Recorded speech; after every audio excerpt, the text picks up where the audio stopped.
राधा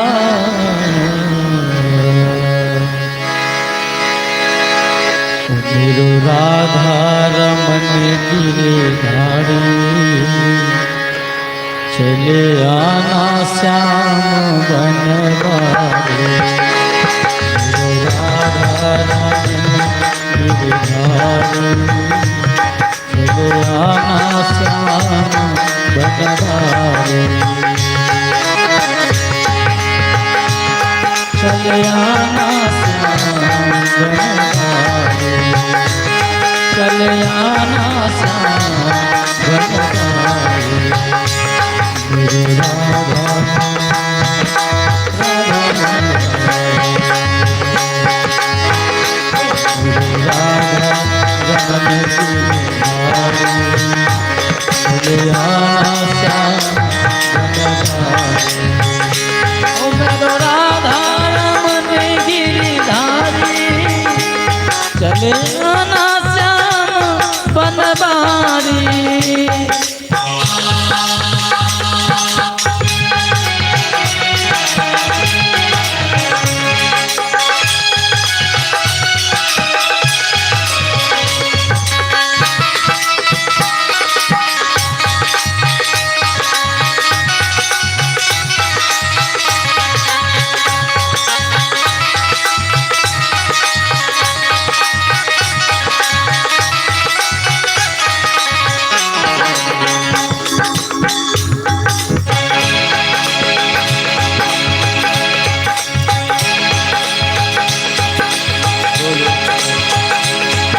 बोल वृंदावन बिहारी लाल की जय।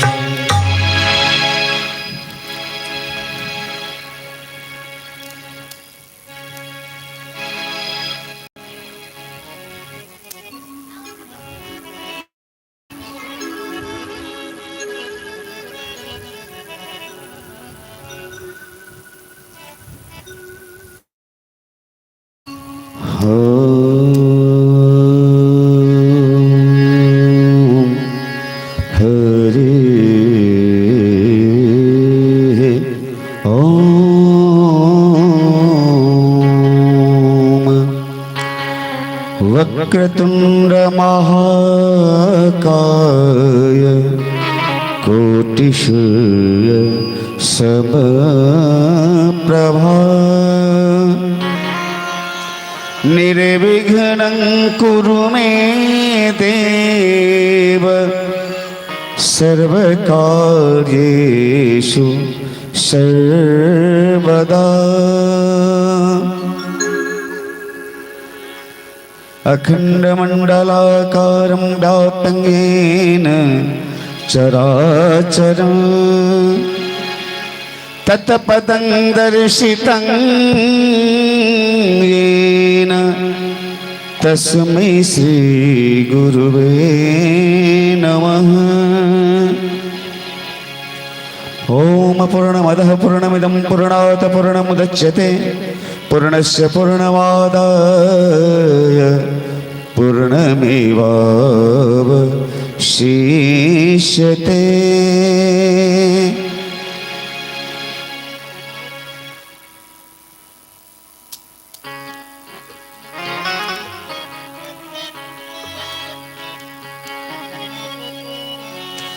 मूकं करोति वाचालं पंगुलंघयते गिरिं यत्कृपां तमहं वन्दे परमानंद माधवम्। सच्चिदानंद रूपाय विश्वोत्पत्त्यादिहेतवे तापत्रय विनाशाय श्रीकृष्णाय वयं नमः। कृष्णाय वासुदेवाय देवकी नंदनाय च नमो गोपकुमाराय गोविन्दाय नमो नमः।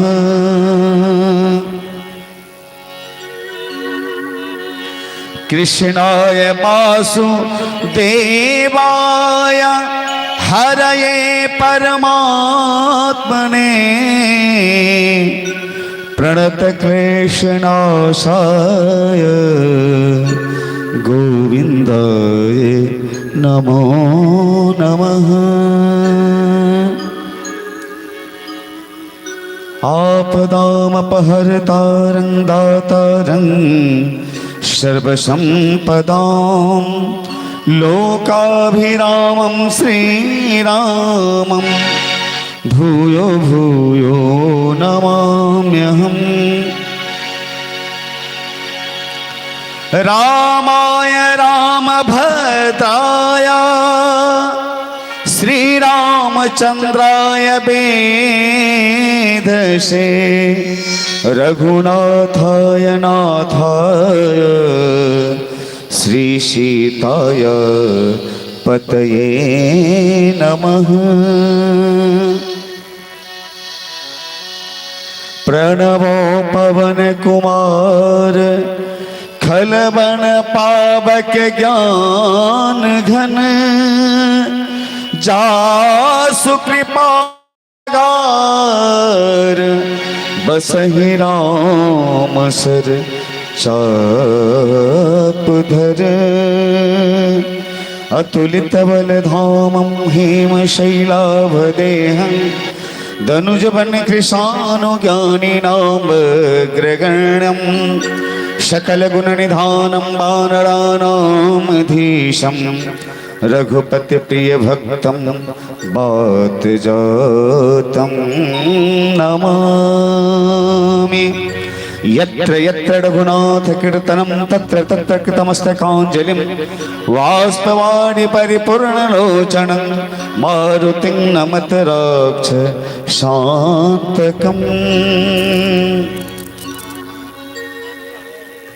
या देवी सर्वभूतेषु मातृरूपेण संस्थिता नमस्तस्यै नमस्तस्यै नमस्तस्यै नमो नमः।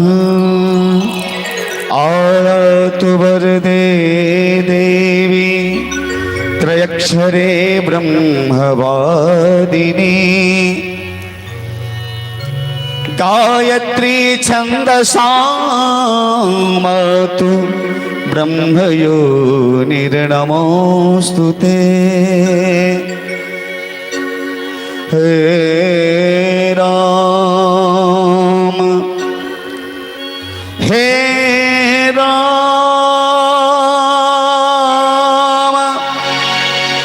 हे राम।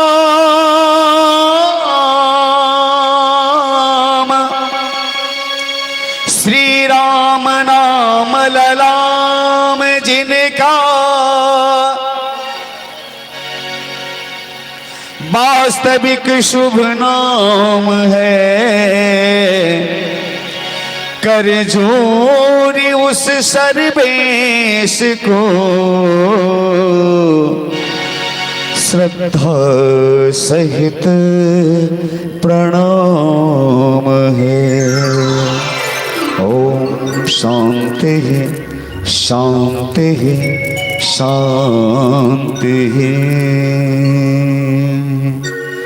प्रेम से बोल वृंदावन बिहारी लाल की, श्यापति रामचंद्र की, जनकपुर जनक नंदिनी की,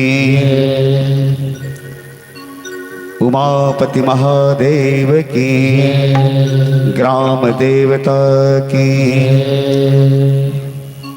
कंचनपुर समाज की, श्रीमद्भागवत महापुराण की, श्रीमद्भागवत महापुराण कराने वाले की, उनके सकल परिवार की।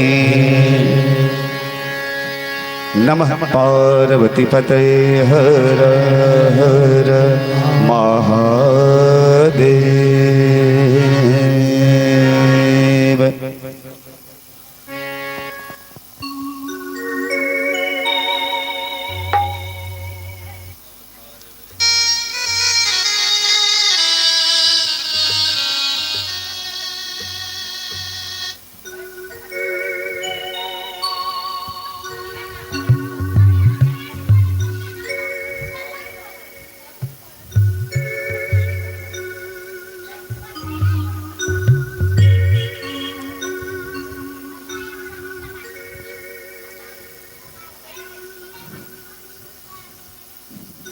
परम सौभाग्य,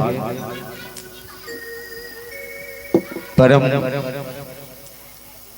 भाग्यशाली हैं हम लोग कि आज पुनः श्रीमद् भागवत कथा के द्वितीय दिवस में प्रवेश कर रहे हैं।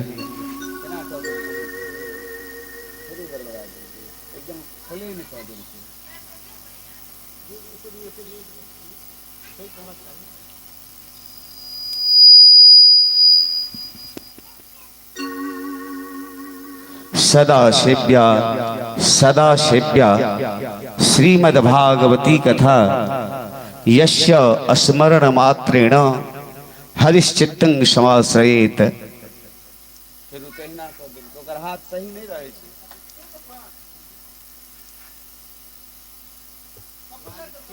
ठीक करके फिर गड़बड़ा देता है, आवाज चौक कर गया मेरा इतना ही देर में।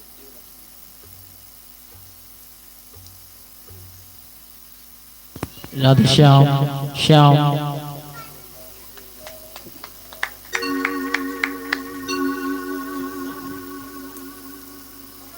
जय श्री राधे, राधे श्याम श्याम।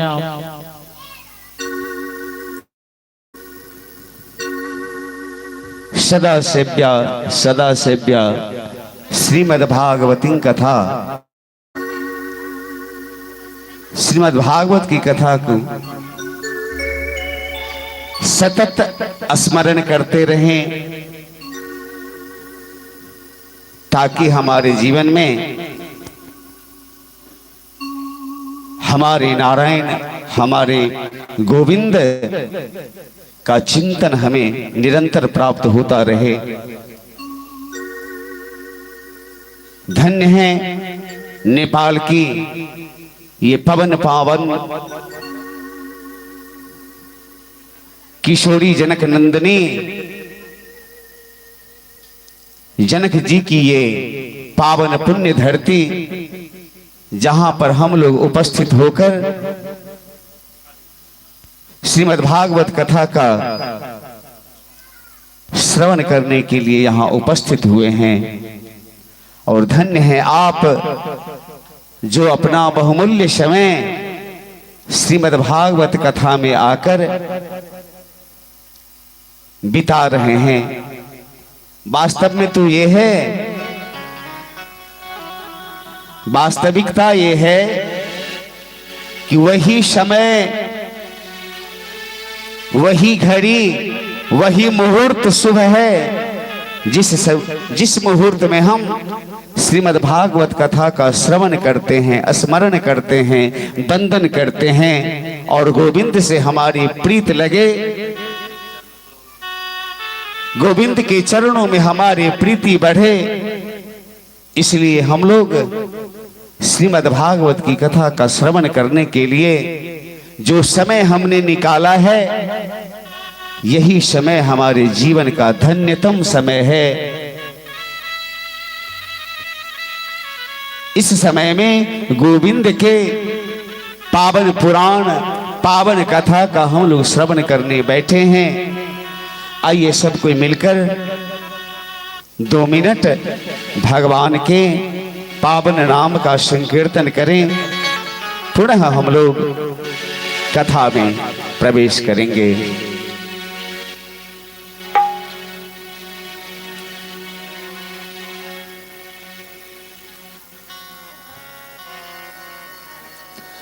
जय राधा माधव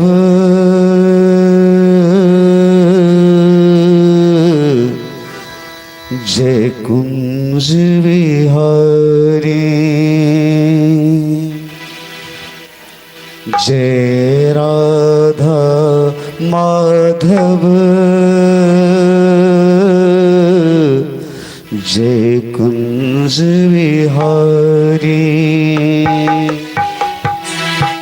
जय राधा माधव जय कुंज विहारी,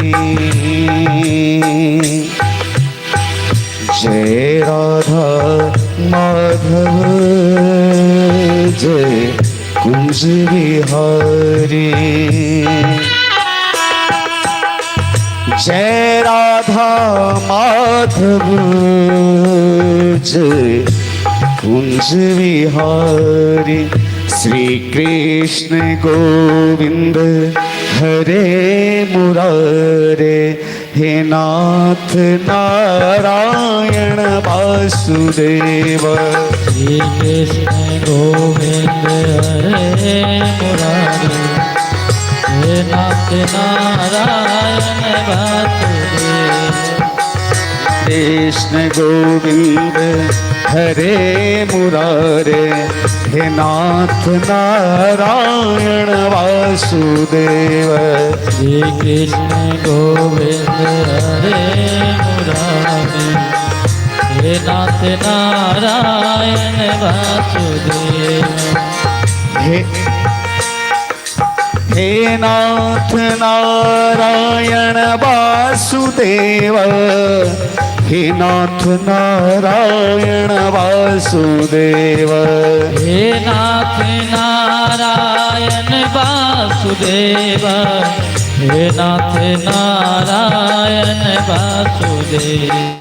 हे नाथ नारायण वासुदेव। हे नाथ नारायण वासुदेव।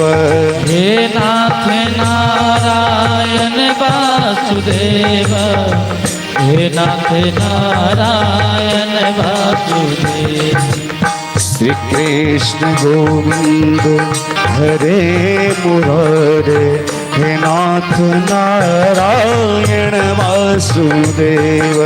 श्री कृष्ण गोविंद हरे मुरारी। हे नाथ नारायण वासुदेव।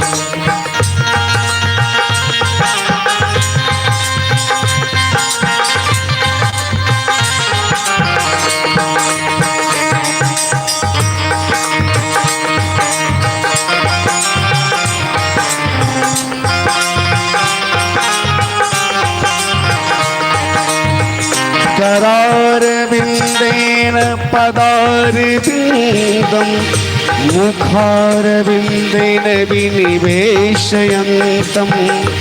करारविन्देन पदारविन्दं मुखारविन्देन विनिवेशयन्तं।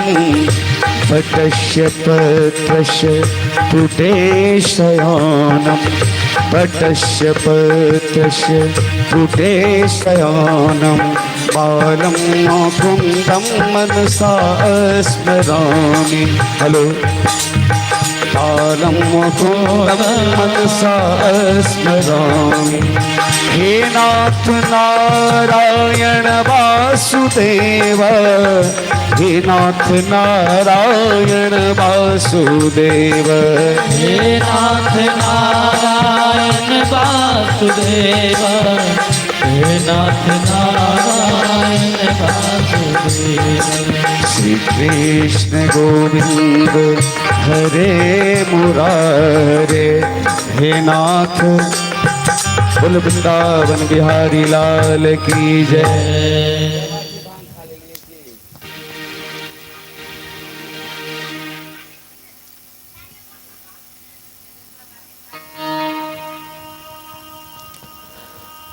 रात में हम लोगों ने कथा श्रवण किया था। भक्ति महारानी का जो चिंता था, ज्ञान और वैराग्य जो मूर्छित थे, ज्ञान वैराग्य और भक्ति के साथ साथ रात में हमने गोकर्णोपाख्यानम आत्मदेव ब्राह्मण की कथा और धुंधकारी उद्धार तक हम लोगों ने कथा श्रवण किया था।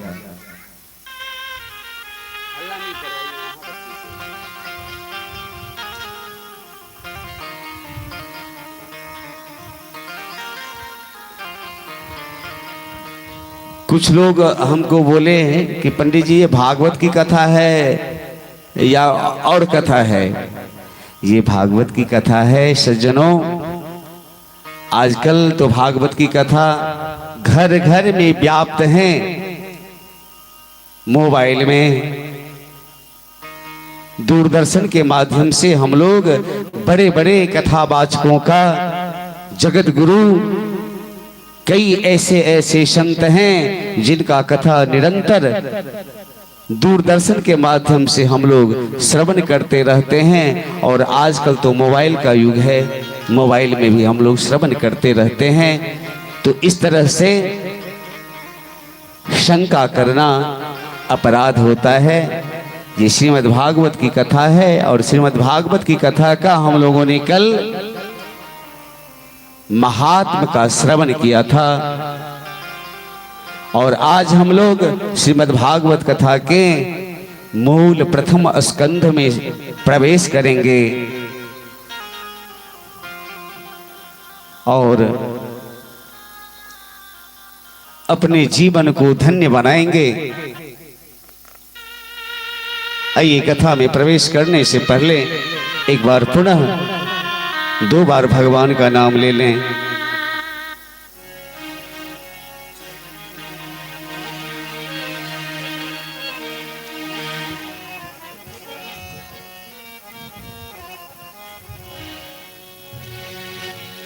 गोविंद जय जय गोपाल जय जय, गोविंद जय जय गोपाल जय जय, गोविंद जय जय गोपाल जय जय, गोविंद जय जय गोपाल जय जय, गोविंद जय जय गोपाल जय जय, राधा रमण हरि गोविंद जय जय, राधा रमण हरि गोविंद जय जय, राधा रमण हरि गोविंद जय जय, राधा रमण हरि गोविंद जय जय, गोविंद जय जय गोपाल जय जय, गोविंद जय जय गोपाल जय जय। बोल वृंदावन बिहारी लाल की जय।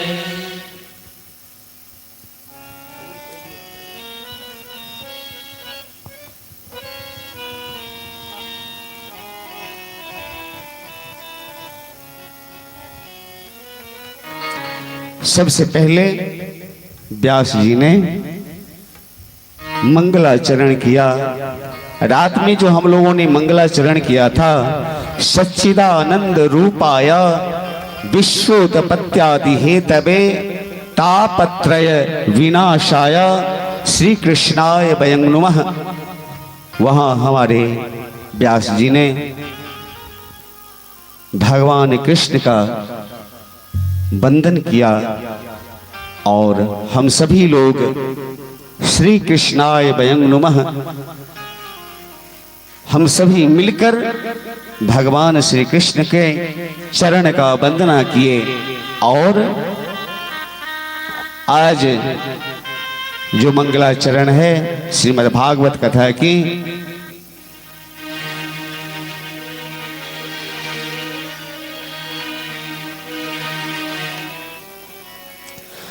जन्मादस्य यतोऽन्वयादिति रतश्चार्थेष्वभिज्ञः स्वराट् तेने ब्रह्म हृदायादिकवये मुह्यन्ति यत् शूरयः तेजो वारिमृदां यथा विनिमयो यत्र त्रिशर्गो मृषा धाम्ना स्वेन सदा निरस्तकुहकं सत्यं परं धीमहि सत्यम परम धीमहि सत्यम परम धीमहि।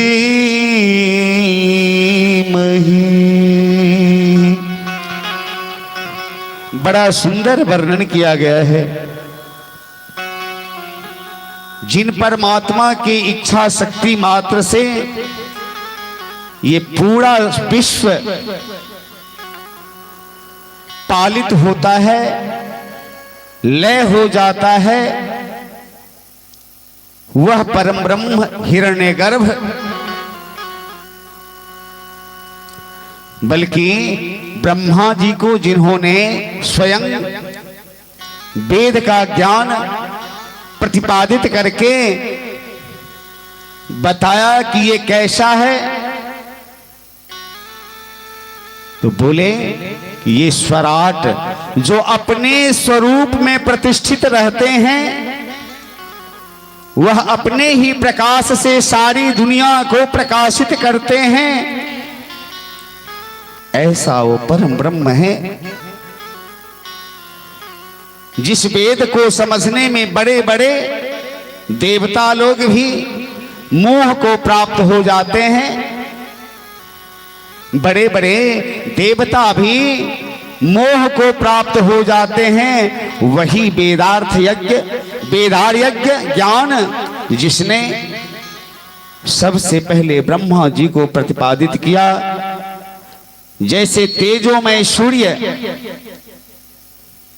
को देखते हैं हम लोग, ये जो सूर्य हैं, ये तेजोमय सूर्य, इनकी रश्मि में कभी कभी हमें आपको भ्रम हो जाता है।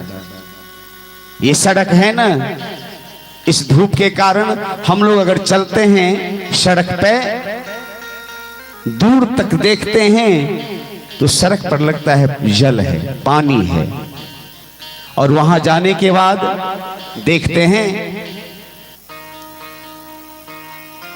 वहां जल नहीं, ये सड़क होता है। फिर आगे देखते हैं, फिर पानी नजर आता है। तो ऐसी जो हमें भ्रांति हो जाती है, जल में भी हमें कभी स्थल का भ्रम हो जाता है, और वैसे ही यह जो जगत है, सारा ब्रह्मांड, ये जो जगत है, यह भी एक उसी तरह का सपना है। देखते हैं कि ये मेरा बेटा है, लेकिन है नहीं। तो परमात्मा की जो अधिष्ठा शर्ता, उन्हीं की वजह से, उन्हीं की माया से हमें ये सब प्रतीत होता है। माया और माया के कार्यों से जो सर्वथा अलग हैं, जो माया का मतलब जो मेरा है नहीं, और उसे हम अपना अपना कहते हैं। मैं, ये मेरा है, ये बेटा मेरा है, ये बेटी हमारी है, ये पत्नी हमारी है, ये देह मेरा है, ये मकान मेरा है, लेकिन है मेरा कुछ भी नहीं। ये मेरा कुछ भी नहीं है। तो माया के कार्यों से जो सर्वथा अलग हैं, ऐसे परम सत्य यहां व्यास जी ने किन्हीं का नाम लेकर वंदना नहीं किया है। यहां क्या कहते हैं? सत्यम परम धीमहि। ऐसे परम सत्य जो स्वरूप हैं, हम सब उनका वंदना करते हैं। बोलो वृंदावन बिहारी लाल की जय। अब उस सत्य की हम वंदना करते हैं। सज्जनों, सत्य की बात क्यों कही गई? सत्य की बात जो है इसलिए की है सज्जनों, कि भागवत में पहले, बीच में, पहले, मध्य और अंत, सभी जगह, तीनों जगह सत्य की चर्चा आती है, सत्य की ही चर्चा है। पहले श्लोक में आपने सुन लिया है कि सत्यम परम धीमहि, और भागवत का जब मध्य आएगा उसमें भी आप सुनेंगे सत्यं व्रत, सत्य परम, और मध्य में भी सत्य है। इसीलिए भागवत कथा, भागवत का जो अंतिम अध्याय है उसमें भी ऐसा ही आता है, कस्मयेन भागवत के, कस्मयेन, ये भी भागवत के आदि में भी सत्य, मध्य में भी सत्य और अंत में भी सत्य। तीनों काल में जो सत्य हैं, आदि, मध्य और अंत, वो केवल हमारे प्रभु हैं। हमारे भागवत में पहले सत्य का प्रतिपादन करने का मतलब क्या है? इसका मतलब ये है कि महर्षि वेद व्यास जी ने, हमारे जो इस ग्रंथ के रचयिता हैं महर्षि वेद व्यास जी महाराज, मानो ये कहना चाहते हैं कि जीवन में सत्य पर चलने का संकल्प लेते हुए अपने जीवन में सत्य को लक्ष्य बनाकर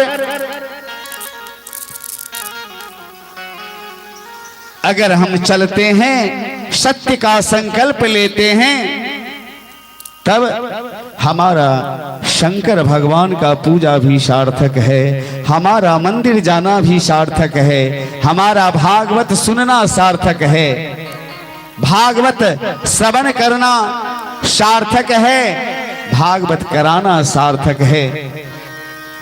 और अगर जीवन में सत्य को नहीं अपना पाए तो शायद कोई भी चीज सार्थक नहीं है। इसलिए व्यास जी बता रहे हैं कि सत्य ही श्री नारायण हैं, सत्य जो है वही भगवान हैं और भगवान ही सत्य हैं। सत्य श्री भगवान हैं और भगवान ही सत्य हैं। इसीलिए सत्यम परम धीमहि, राम ही सत्य है, कृष्ण ही सत्य है, इसलिए सत्यम परम धीमहि। श्री रामचरितमानस का आप लोग पाठ करते होंगे। श्री रामचरितमानस में गोस्वामी जी कहते हैं, धर्म न दूसर सत्य समाना, धर्म न दूसर सत्य समाना, धर्म न दूसर सत्य समाना, आगम निगम पुराण बखाना, आगम निगम पुराण बखाना, आगम निगम पुराण बखाना। सत्य से बढ़कर कोई धर्म नहीं होता और असत्य से बढ़कर कोई पाप नहीं होता।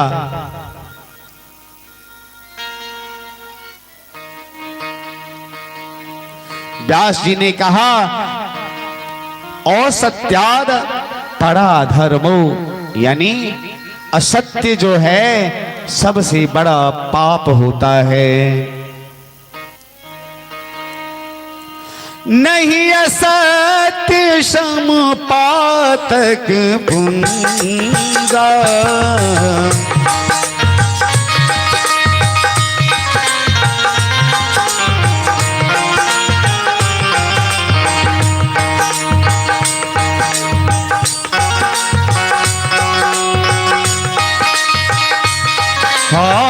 नहीं असत्य शम पातक पुंजा गिरि सम होहि कि कोटिक गुंजा सत्य मूल सब सुकृत सुहाए वेद पुराण विदित मनु गाए वेद पुराण विदित मनु गाए। असत्य से बढ़कर कोई अधर्म नहीं है और सत्य से बढ़कर कोई धर्म नहीं है। इसलिए जीवन में ज्यादा से ज्यादा सत्य बोलने का संकल्प करें। यही जीवन का परम तत्व है। मैं यह कहना चाहता हूं कि ये भागवत श्रवण का फल तब मिलेगा जब हम सत्य बोलेंगे, सत्य पर चलेंगे। सत्य का प्रतिपादन ही तो ये जो श्रीमद् भागवत है, यह है क्या? ये सत्य का प्रतिपादन श्रीमद् भागवत कथा में है। दूसरे श्लोक में बहुत सुंदर बात कहते हैं, धर्म प्रोजित के उत्तर परमो निर्मत्सराणां सताम् वेदं वास्तव मात्र वस्तु शिवदं तापत्रयोणमूलनम् श्रीमद्भागवते महामुनिकृते किं वा परेणीश्वर सद्यो हृदयरूध्यते त्रिकृतिभिः शुश्रूषुभिस्तच्छणात्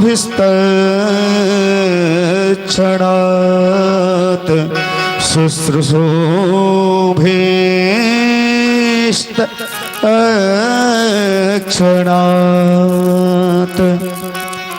भागवत में परम धर्म का निरूपण किया गया है। सज्जनों, देवियों, ये परम धर्म क्या है? ये जो परम धर्म है वो परम धर्म है क्या? किसे कहते हैं परम धर्म? अभी जो हम लोग सब लोग बैठ के यहां भगवान के परम पावन श्रीमद् भागवत का श्रवण करते हैं, स्मरण करते हैं, चिंतन करते हैं, यही परम धर्म है। श्री कृष्ण कथा जो निष्कपट संत हैं, जिनके मन में जरा भी कपट नहीं है, जो निष्कामी है, जिनको न धन चाहिए, ना स्वर्ग चाहिए, ना मोक्ष चाहिए, न काम चाहिए, ऐसे जो निष्कामी जीवन है जिनका, उन संतों को जानने के योग्य जो परम धर्म है कृष्ण कथा है, श्री कृष्ण कथा है। बोलो सत्य सनातन धर्म की, बोलो बाल कृष्ण लाल की। अब उस कृष्ण कथा का वर्णन श्रीमद् भागवत कथा में है। वो श्री कृष्ण कथा कैसी कथा है? बोले, शिवदं शिवं कल्याणं ददाति, शिवदं शिवं कल्याणं ददाति इति शिवदं। ये कल्याण करने वाली कथा है। ये हमारे जीवन को कल्याण करने वाली कथा है। और कृष्ण कथा जो है तापत्रयोन मूलनम, तीनों प्रकार के तापों का उन्मूलन करती है। श्री कृष्ण कथा आध्यात्मिक ताप, आधि दैविक ताप, आधि भौतिक ताप, तीनों तापों को विनष्ट करने वाली श्री कृष्ण कथा, जहां हम लोग अभी सब कोई मिलकर समवेत रूप से भागवत का श्रवण कर रहे हैं। अब आगे की कथा आती है। कहते हैं भागवत जी की शुभारंभ कहां से होती है, भागवत जी का प्राकट्य कैसे हुआ, इसका वर्णन हम लोग सुने।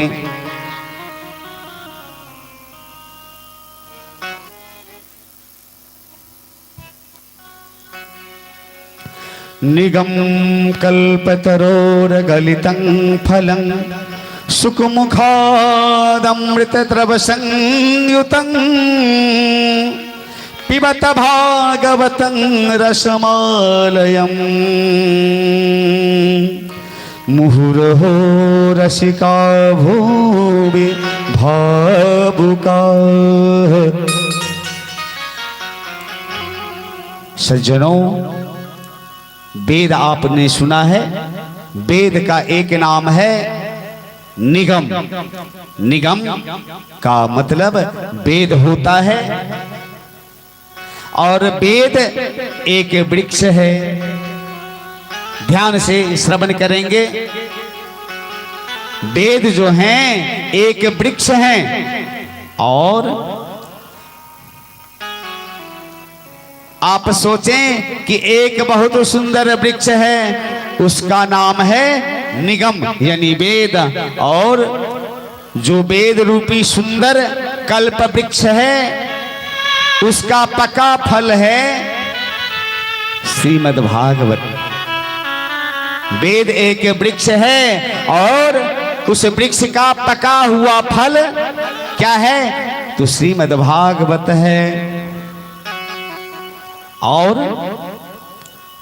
ये पका हुआ जो फल है वेद रूपी वृक्ष से नीचे कैसे आया। आपने देखा होगा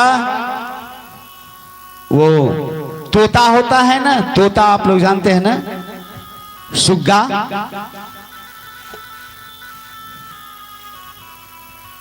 सुक यानी सुग्गा, तोता। ये सुग्गा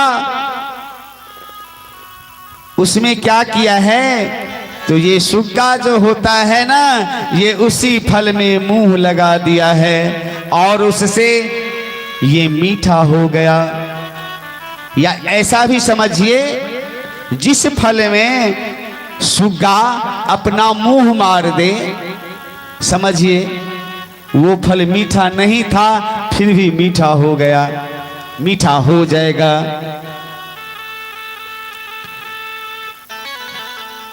तो श्री सुखदेव जी महाराज ने उस फल को नीचे की ओर लाया।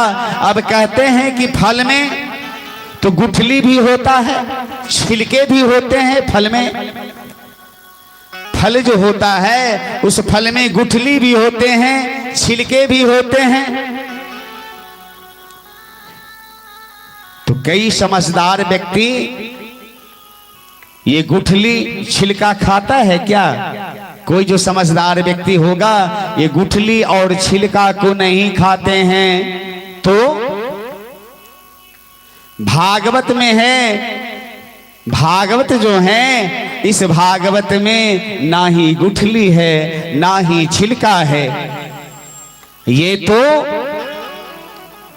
अमृत द्रव्य संयुतम, इसमें तो अमृत है, एकदम अमृत, अमृत रस भरा हुआ है। कहीं गुठली नहीं है, कहीं छिलका नहीं है। ठीक है, अमृत में बता दिया तो भागवत को आपने भागवत को आपने पिबत भागवतम रसमालयम क्यों कहा? फल है तो उसे खाना चाहिए, फल को तो खाया जाता है ना, लेकिन ये भागवत में कहा गया है कि पिबत रसमालयम,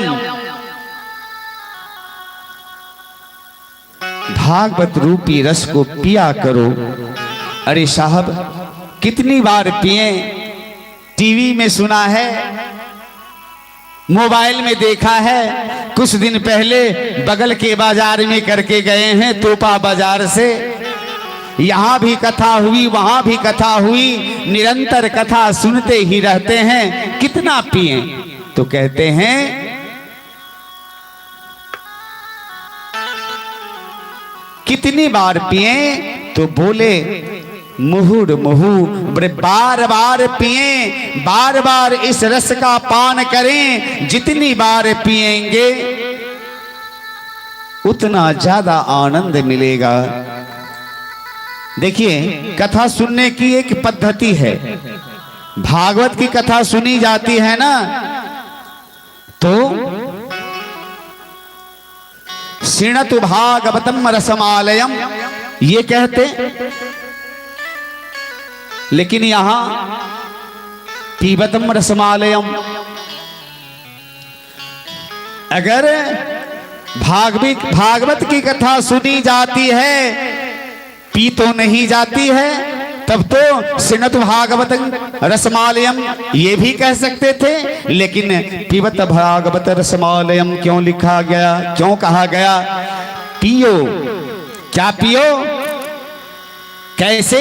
मुहुर मुहुर, बार बार, निरंतर।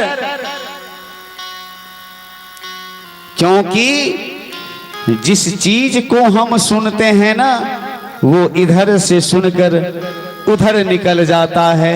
ये हुआ सुनना। सुनते हैं, इधर सुने और उधर से विस्मरण हो गया, तो ये हो गया सुनना। और अगर ध्यान पूर्वक तन्मय होकर हम लोग कथा का श्रवण करते हैं और वो कथा हमारे हृदय में उतर जाती है, तो हम लोग क्या कहते हैं? सुनने वाली जो चीज है उसे ही हम पीना बोलते हैं। अब देखिए, एक स्वर्णकार था। उस स्वर्णकार ने दो मूर्ति बनाया, पीतल की मूर्ति बनाया। दोनों एक ही तरह का था, दोनों मूर्ति एक ही रूप, एक ही आकार और एक ही वजन का पीतल की मूर्ति बनाई और बाजार में लेकर के चला गया। उस मूर्ति को रख दिया बेचने के लिए। अब एक सज्जन जाते हैं उस मूर्ति को खरीदने, पूछते हैं, ए जी इसका क्या दक्षिणा है, बोलो। दोनों बराबर है, एक तरह का वजन है, एक ही आकार है, एक ही बर्तन है, पीतल है दोनों। अब एक मूर्ति का दक्षिणा बताया 10 रुपये मात्र, और दूसरे मूर्ति का कीमत बताया 1 लाख मात्र। दोनों है बराबर। अब कोई पूछे भाई दोनों में अंतर क्या है? वो स्वर्णकार कहता, महाराज आप परीक्षा ले लीजिए। तब एक संत जी आते हैं वहां। संत जी ने देखा, संत जी ने पूछा कि इसकी क्या दक्षिणा है? स्वर्णकार ने कहा कि इस एक मूर्ति का कीमत 10 रुपये और एक मूर्ति का 1 लाख मात्र। वो महात्मा जी क्या किए, एक सुतली ले लिए और सुतली को लेकर के उसका परीक्षा लेने लगे। वो 10 रुपये वाली जो मूर्ति थी, उस मूर्ति में उस सुतली को अंदर घुसा दिया, तो उसमें क्या हुआ कि सुतली कान से निकलकर इधर से उधर गिर गई। इसीलिए वो जो कथा श्रवण करते हैं, सुनने की और कथा पीने की बात मैं बता रहा हूं। और दूसरी जो मूर्ति है, उस मूर्ति में जब सूतली गिराया, वो सूतली सीधे अंदर गिर गया। इसका कीमत 1,00,000 रुपये। तो कहने का भाव ये है, इधर सुन के उधर जो निकाल दे वो हुआ सोता। उसने कथा सुना और जिसने कथा श्रवण करके अपने मन में रखा, मनन किया, वो होता है पीना, कथा का पीना। इसीलिए पीबतम रसमालयम, कथा के रस को पिया जाता है। जितना हो जीवन में, जहां मिले आप कथा का श्रवण करते रहें। और अगर किसी ने कह दिया कि भाई मैंने बहुत सुन लिया, उनके लिए है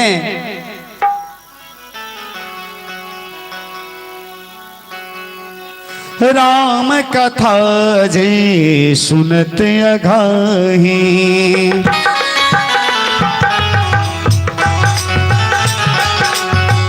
राम कथा जे सुनत अघाही, राम कथा जे,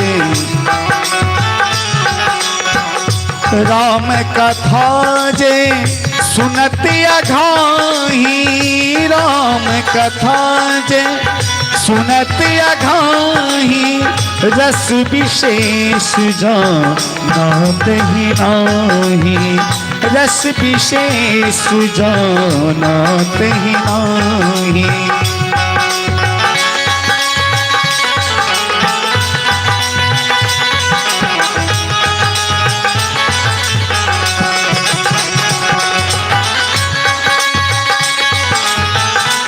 जय हो, राधे राधे। ताली का सेवा करते हैं सबको।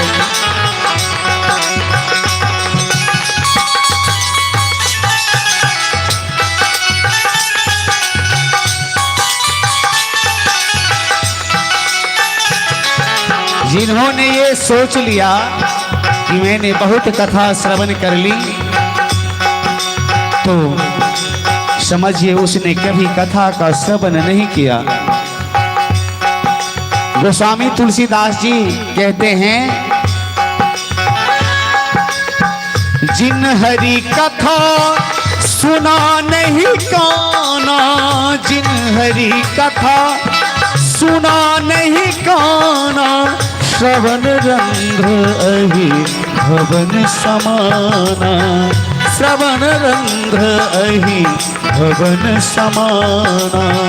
श्री राम जय राम, जय जय राम, जय जय विघ्न हरण हनुमान। श्री राम जय राम, जय जय राम। जिन्होंने जीवन में भगवान के कथा को श्रवण नहीं किया, समझो उसका कान कान नहीं है, उसका कान सांप का बिल है।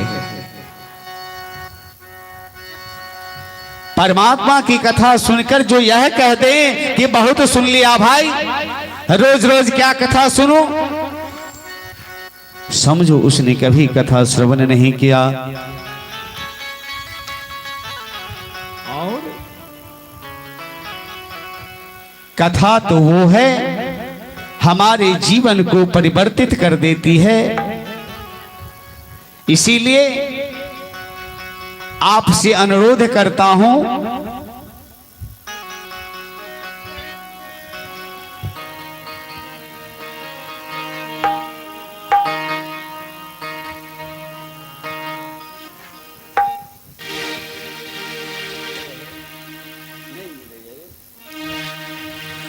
अमृत है हरि नाम जगत में, जितनी भी भोग की वस्तुएं हैं ये सब माया हमें जो पछाड़ती है, इससे कुछ नहीं होगा। अमृत है तो भगवान का कथा, भगवान का नाम। इसीलिए आप चाहें आपका जीवन धन्य तब होगा कि हम कथा में जाएं, कथा श्रवण करें, भगवान के भजन का स्मरण करें, भगवान के पावन नामों का गुणानुवाद करें। अमृत है हरि नाम जगत में, इसे छोड़ वृथा रस पीना क्या। अमृत है हरि नाम जगत में, इसे छोड़ विषय रस पीना क्या। हरि नाम नहीं तो जीना क्या, हरि नाम नहीं तो जीना क्या। अमृत है हरि नाम जगत में, अमृत है हरि नाम जगत में, इसे छोड़ विषय रस पीना क्या।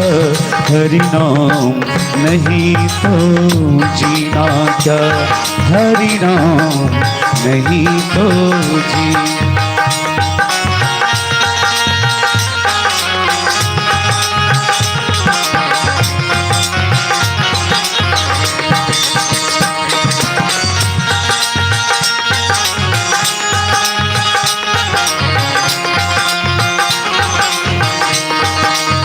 ध्यान देंगे, ये जो काल का चक्र है, रात में हमने बताया था काल ब्याल विषय, काल ब्याल के बारे में जो मैंने कहा था। ये जो काल है निरंतर अपना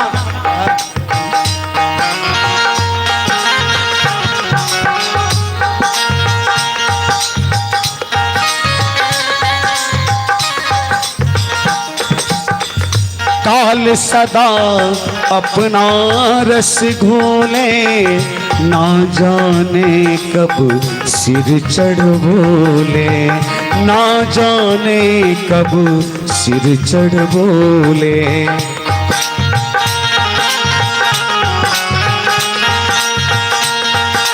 हाँ काल सदा अपना रस घोले, ना जाने कब सिर चढ़ बोले। हरि का नाम जपो निस्वासर, हरि का नाम जपो निस्वासर, हरि का नाम जपो निस्वासर। इसमें अब बरस महीना क्या, हरि नाम नहीं तो जीना क्या, हरि नाम नहीं तो जीना क्या।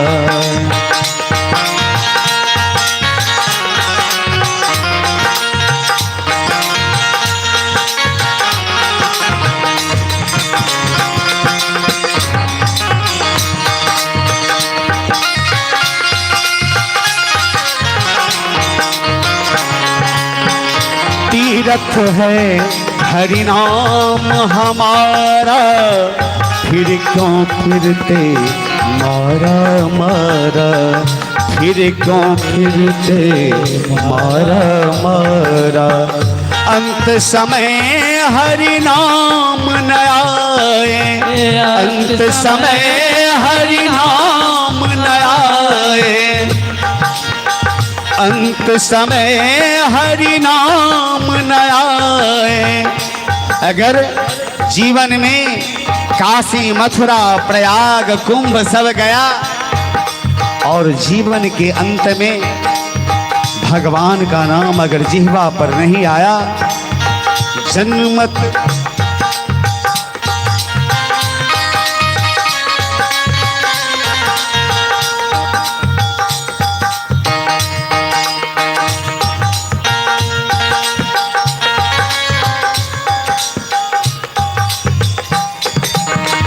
तीरथ है हरि नाम हमारा, फिर क्यों फिरते मारा मारा, फिर क्यों मरते मारा। अंत समय नाम न आए, अंत समय हरि नाम न आए। काशी और मदीना क्या हरि नाम नहीं तो जीना क्या, हरि नाम नहीं तो जीना क्या, हरि नाम नहीं तो जीना क्या, हरि नाम नहीं तो जीना क्या। अगर भगवत भजन नहीं किया, हरि का चिंतन नहीं किया, तो फिर ये जीवन निरर्थक हम लोग बिता रहे हैं। इसीलिए भगवान के नाम, भगवान का ये कथा, श्रीमद् भागवत कथा क्या बोले, पिबत रसमालयम, ये अमृत है, इसे पिया जाता है। बोल भागवत भगवान की जय। अब हम लोग कथा श्रवण कर रहे थे कि नैमिषारण्य क्षेत्र में संतों के बीच श्री सूत जी विराजमान हैं। सूत जी से उन ऋषियों ने, सूत जी से आज ऋषियों ने कहा, आज कहते हैं त्वया खलु पुराणानि सेतिहासिनीं चानघ आख्यातान्यप्यधीतानि धर्मशास्त्राणि यान्युतम् यान्युत। सूत जी से श्री शौनक जी, ये जो ऋषि लोग हैं, कहते हैं हे सूत जी, आप तो इतिहास पुराण सबके ज्ञाता हैं, इसलिए आपसे कुछ प्रश्न पूछने का मुझे जो अवसर आज मिला है, मैं वो प्रश्न आपके समक्ष रखना चाहता हूं। सूत जी कहते हैं अवश्य पूछिए।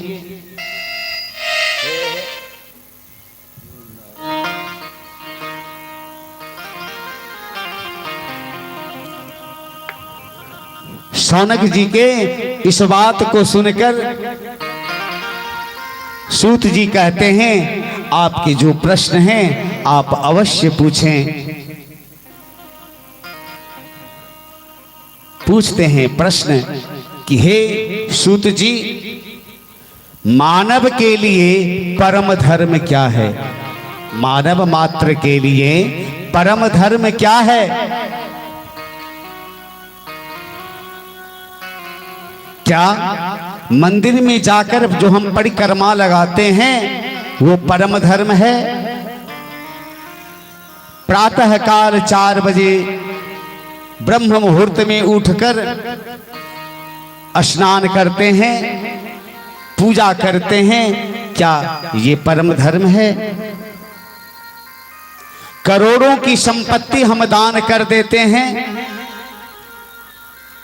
ये परम धर्म है? मनुष्य के लिए सबसे बड़ा जो कर्तव्य रूपी धर्म है वो क्या होता है? ये परम धर्म क्या होता है? दूसरा प्रश्न है, ध्यान देने योग्य बात है। सज्जनों, माताएं, बहनों, ध्यान से सुनना, ध्यान से श्रवण करना। सूत जी से शौनक जी कहते हैं कि जब हम मंदिर में पूजा करने जाते हैं तो विचित्र बात लगती है महाराज। कोई कहते हैं भोलेनाथ सबसे बड़े देवता हैं, कोई कहते हैं काली मैया बड़ी हैं, कोई कहते हैं दुर्गा माता बड़ी हैं, कोई कहते हैं राम जी बड़े हैं, कोई कहते हैं कृष्ण भगवान बड़े हैं। ये तो बड़ा विचित्र बात है। अब एक बात और है, आजकल कलयुग में नित्य प्रति एक आध देवता सुनते हैं, आज बढ़ गए हैं। अब देखिए अभी कलयुग में कितने धर्म को प्रचार करने वाले हैं जो धर्म बना करके अपना पूजा करवा रहे। भगवान की पूजा नहीं कराते, वो अपने देह का पूजा करवा रहे हैं। सावधान रहें, ऐसे बहुत से कालनेमी घूम रहे हैं संसार में जो भगवान के पूजा को कम और अपनी पूजा ज्यादा करवाने में लगे हैं। तो कलयुग में जिनको मन होता है वो ही एक धर्म बना करके अपना पूजा शुरू करवा लेता है। तो कहते हैं सूत जी से कि हे महाराज, हमारे समझ में ये बात नहीं आती कि हम किनको पूजें, किनके प्रति हम मन को उनके चरणों में लगावें, उनके श्रद्धा में लगावें, किनके प्रति हम मन को लगावें, ये भ्रम कैसे दूर हो। हमारा तीसरा प्रश्न है कि हे महाराज, वेद में परमात्मा का नाम है क्या? अजन्मा। हमारे परमात्मा का नाम वेद में अजन्मा है, जिन्हें निर्गुण ब्रह्म भी कहते हैं। बिनु पग चले सुने बिनु काना,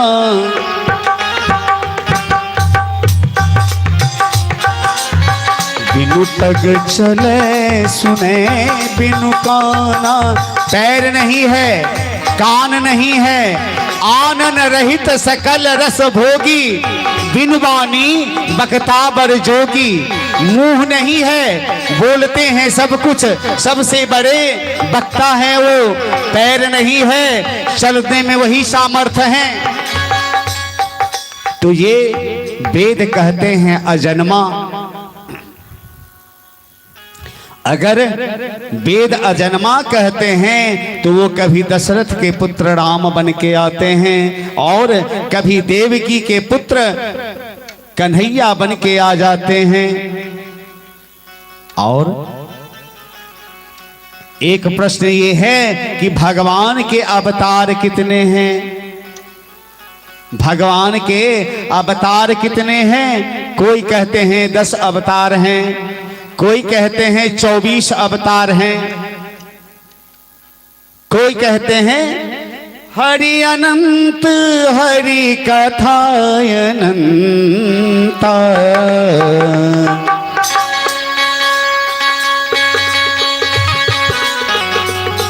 हरि अनंत हरि कथा अनंता, कहीं सुनही गावही विधि संता। हरि अनंत है और हरि की कथा अनंत है।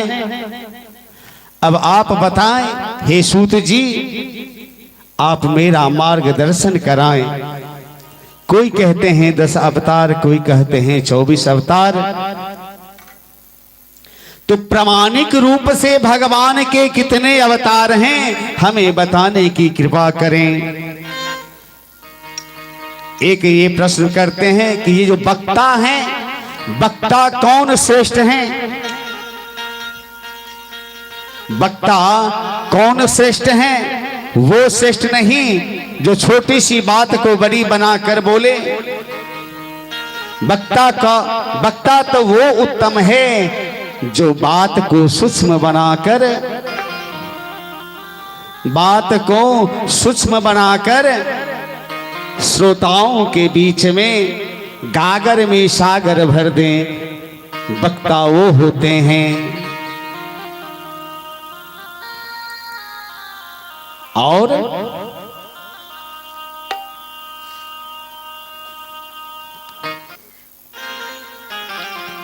कहते हैं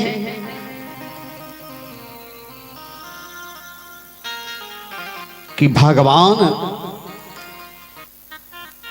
कहते हैं कि यदा यदा हि धर्मस्य ग्लानिर्भवति भारतः अभ्युत्थानम् अधर्मस्य तदात्मानं सृजाम्यहम् परित्राणाय साधूनां विनाशाय च दुष्कृता धर्म संस्थापनार्थाय संभवामि युगे युगे। भगवान कृष्ण ने कहा कि जब जब इस धरती पर जब जब हो ही धर्म की हानि,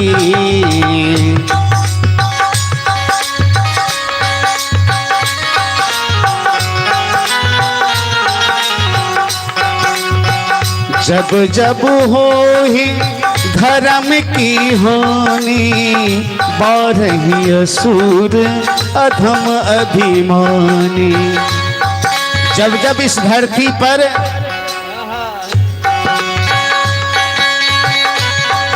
असुरों का राक्षसों का अत्याचार बढ़ता है, तब तक मैं विभिन्न शरीर रूप के लेकर के इस धरती पर धर्म को स्थापित करने के लिए अवतार लेता हूँ। तब तब प्रभु धरी विविध शरीरा,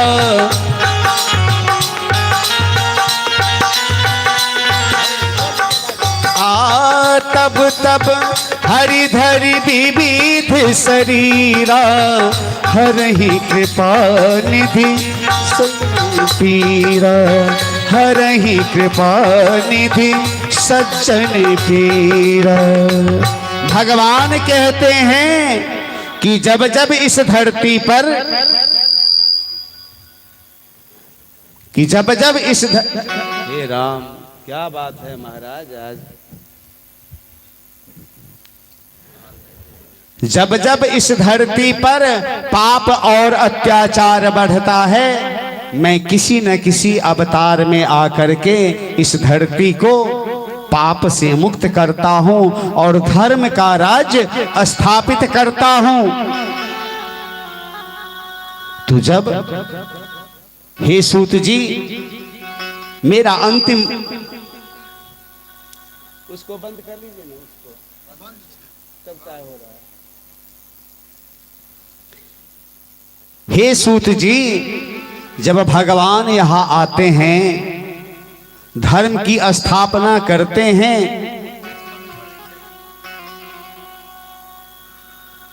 धर्म की स्थापना करके भगवान जब इस धराधाम को छोड़कर अपने धाम को चले गए, तो धर्म कहाँ गया?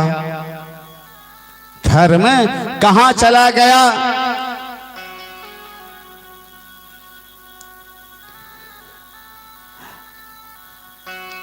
और धर्म किसके शरण में गया, कृपया करके हमें स्पष्ट कराएं। और 6 प्रकार के जो प्रश्न हैं, शौनकादिक ऋषियों के प्रश्नों को सुनकर सूत जी बड़े गदगद हो जाते हैं। ऋषियों से बोले, आपने बड़ा उत्तम प्रश्न किया है और आपके प्रश्नों का उत्तर देने से पहले मैं परम आदरणीय आचार्य सुखदेव के चरण में प्रणाम करता हूँ। सुखदेव जी का जीवन कितना महत्वपूर्ण है। ऋषियों का ऐसा आदर्श चरित्र किसका होगा? 12 वर्ष तक सुखदेव जी अपने माता के गर्भ में रहते हैं। 12 वर्षों तक अब सुखदेव जी की वंदना करते हैं। सुखदेव जी के प्राकट्य के बारे में कहते हैं, सुखदेव जी जो हैं ये हैं कौन? गोलोक में जहां हमारी किशोरी राधा जी विराजमान हैं, राधा रानी के गोद में सुखदेव जी खेलते थे, क्रीड़ा करते थे। किशोरी श्री राधा ने एक दिन सुखदेव जी से कहा कि बेटा अब कुछ लीला होनी चाहिए। सुखदेव जी ने कहा, क्या माता श्री आदेश करिए। श्री राधे रानी ने कहा कि अब आप मृत्यु लोक में जाओ, मृत्यु लोक में जाकर जन जन में भागवत धर्म का प्रचार प्रसार करो। सुखदेव जी ने कहा, मैया बात तो आपने ठीक कहा, लेकिन संसार में जाने से मुझे डर लगता है, क्योंकि संसार में जाएंगे, वहां संसार में जाने के बाद हमें माया जकड़ लेगी, और उस माया ने मुझे अगर पकड़ लिया तो 2-4 माला आपके नाम का जो लेता हूं वो मुश्किल हो जाएगा। अतः मुझे जाने का मन नहीं हो रहा। किशोरी राधा जी ने कहा, अरे बेटा आप चिंता नहीं करो, आप चिंता नहीं करो, मैं आपको वचन देती हूं कि आप पर संसार के माया का असर नहीं होगा। वही आदरणीय पूज्य सुखदेव जी एक तोता का रूप, एक तोता के रूप में गोलोक धाम में किशोरी राधा जी के गोद में खेलते थे। अब वो वहां से मृत्यु लोक में आए, और कहाँ आए, यही नेपाल कैलाश में आए, हमारे मिथिलापुरी में कैलाश पर्वत पर आकर के वहां अंडा का रूप ले लिए।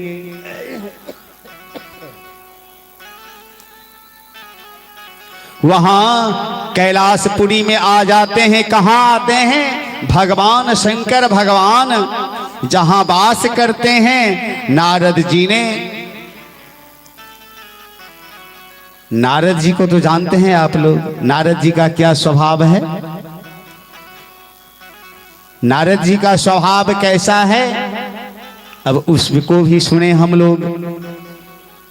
नारद जी आते हैं, श्रीमन नारायण नारायण नारायण, श्रीमन नारायण नारायण नारायण, श्रीमन नारायण नारायण नारायण, श्रीमन नारायण नारायण नारायण, लक्ष्मी नारायण नारायण नारायण, लक्ष्मी नारायण नारायण नारायण, श्री कृष्ण गोविंद हरे मुरारे, हे नाथ नारायण वासुदेव। श्री कृष्ण गोविंद हरे मुरारे, हे नाथ नारायण वासुदेव। हे नाथ नारायण वासुदेव, हे नाथ नारायण वासुदेव, हे नाथ नारायण वासुदेव, हे नाथ नारायण वासुदेव। श्री कृष्ण गोविंद हरे मुरारे, हे नाथ नारायण वासुदेव। श्री कृष्ण गोविंद हरे मुरारे, हे नाथ नारायण वासुदेव। वो सुखदेव जी एक अंडा का रूप बना करके कहाँ आ गए? बाबा शंकर पार्वती जहां निवास करते हैं कैलाश पर्वत पर आ जाते हैं और वहां रहने लगते हैं। और इधर नारद जी आज मन में विचार करते हैं कि भगवान सुखदेव का प्राकट्य कैसे हो। अगर भगवान सुखदेव प्राकट्य ले लें तब तो भागवत कथा का जन जन में प्रचार होगा। तो सुखदेव जी का जन्म हो, इस बात पर नारद जी विचार कर रहे हैं। देखिए नारद क्या होते हैं, नारद को हम लोग गलत रूप में ले लें ऐसी बात नहीं है। नारं ज्ञानम ददाति, नारद जो नारं ज्ञानं ददाति इति नारदः, जो ज्ञान देते हैं उसे नारद कहते हैं। या नारं अज्ञानं धति खंडयति इति नारदः, जो अज्ञान का खंडन कर दें उसे हम नारद कहते हैं। और हमारे यहाँ तो कहते हैं नारद, जिनकी बात रद्द न हो, जिनकी बात असत्य नहीं हो, वही नारद होते हैं। अब नारद जी सोचते हैं कि सबका झगड़ा मैंने लगाया, लक्ष्मी विष्णु में लगाया, राधा कृष्ण में लगाया, ब्रह्मा से ब्रह्मानी को लड़ाया, कितने को लड़ाया, लेकिन बाबा शंकर और पार्वती में आज तक लड़ाई नहीं कराया। बाबा शंकर को पार्वती से लड़ाई करावें।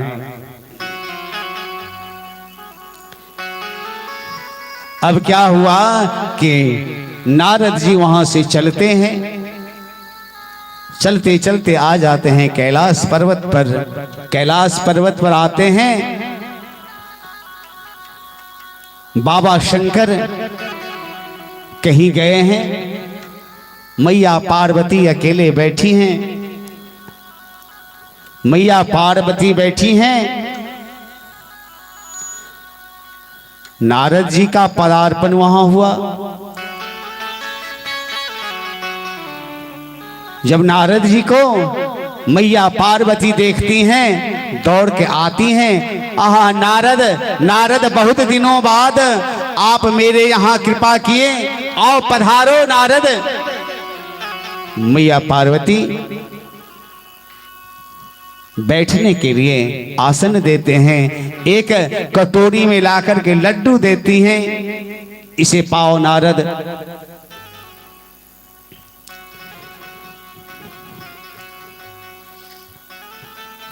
अब नारद जी लड्डू को पा रहे हैं, लड्डू पा रहे हैं और पूछती हैं मैया,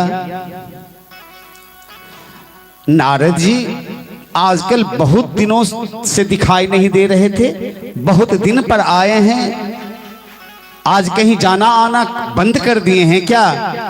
नारद जी बोले, नहीं माता, ये संसार जो है ना, संसार में अब कभी किसी के घर में मैं नहीं जाता, एकदम आना जाना बंद कर दिया हूं मैया। मैया पार्वती कहती हैं, नारद आप तो ऐसे नहीं थे, आप तो निरंतर भ्रमण करते थे, आप अचानक कहीं आना जाना बंद कर दिए, ऐसा क्यों? नारद जी बोले, क्या बताऊं माता, इस संसार के लोगों में जो प्रेम है ना, ये प्रेम बनावटी प्रेम है, ये बनावटी प्रेम हो गया है दुनिया में। इसीलिए मैं कहीं जाना आना नहीं चाहता हूं। दुनिया में जो भी जिससे प्रेम करते हैं, बनावटी प्रेम करते हैं, सब दिखावा होता है। सुर नर मुनि सबके यह प्रीत,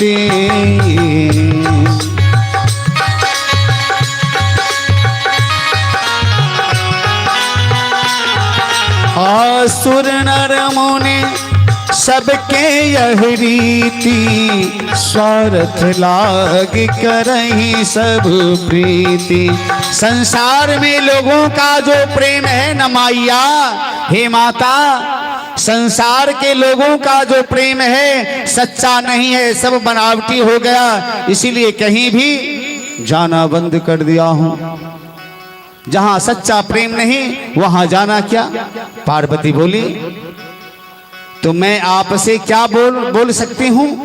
मैं तो अपनी बात कहूं, हम दोनों में इतना प्रेम है, मेरे पति तो मुझसे इतना प्रेम करते हैं कि कोई भी बात, जो भी बात हो, यहां तक कि गुरुदेव का दिया हुआ मंत्र भी हमें वो सुना देते हैं। कब किसका ध्यान करते हैं उनके ध्यान में कौन देवता कब आते हैं, सारी बात हमको बता देते हैं।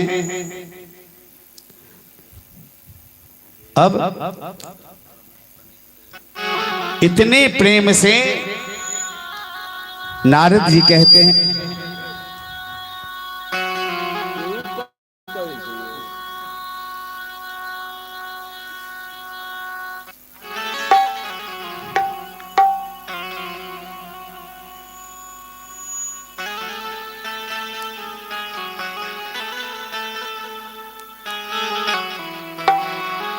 आइए एक भजन का श्रवण करें।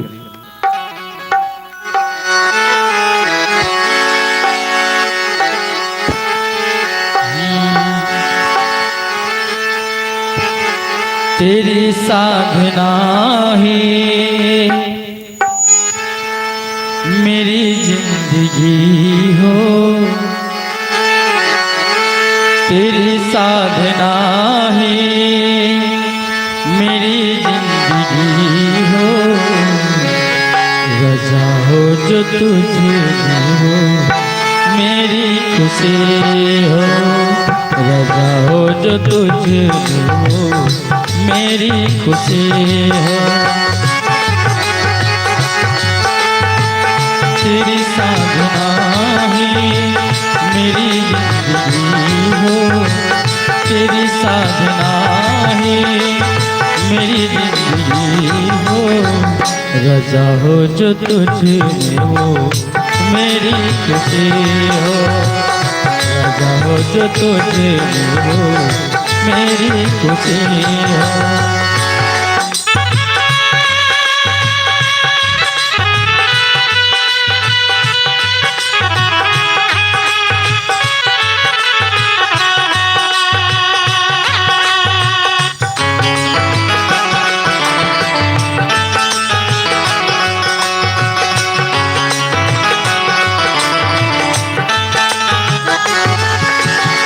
मुझे हर कदम पे हो तेरा सहारा, मेरी हर नजर में हो तेरा नजारा।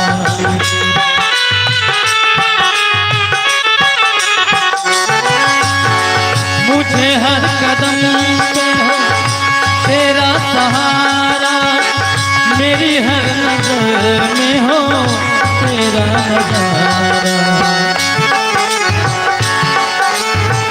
मेरे दिल में हरदम हो तेरी लौलगी हो, मेरे दिल में हरदम सावरे तेरी लौलगी हो। रजा हो जो तुझे हो मेरी खुशी हो, रजा हो जो तुझे हो मेरी खुशी हो।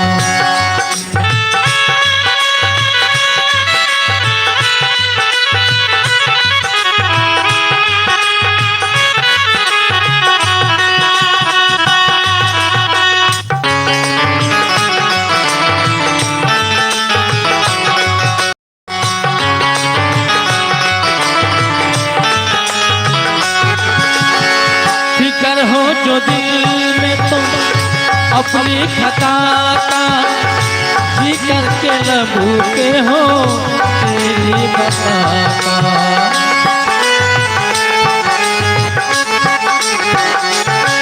हो फिकर हो जो दिल में तुम अपनी खता का, जी करके लबूते हो तेरी बता का। उठे जो सदाओ साबरे, उठे जो सदाओ साबरे तेरी बंदगी हो, उठे जो सदाओ साबरे तेरी बंदगी हो। जाओ जो तुझे हो मेरी खुशी हो, जाओ जो तुझे हो मेरी खुशी हो। तेरी साधना ही मेरी जिंदगी हो, तेरी साधना है मेरी जिंदगी हो, लगाओ जो तुझे हो मेरी खुशी हो, लगाओ जो तुझे हो, लगाओ जो तुझे हो मेरी खुशी हो। बोलो वृंदावन बिहारी लाल की जय। मैया पार्वती ने कहा नारद जी से कि हमें हमारे पति देव बहुत स्नेह करते हैं। नारद जी ने कहा मैया ये तो बड़ी आनंद की बात है, लेकिन आपके पति आपसे बहुत प्रेम करते हैं और प्रेम जिससे भी किया जाता है उससे कोई बात छिपाई नहीं जाती।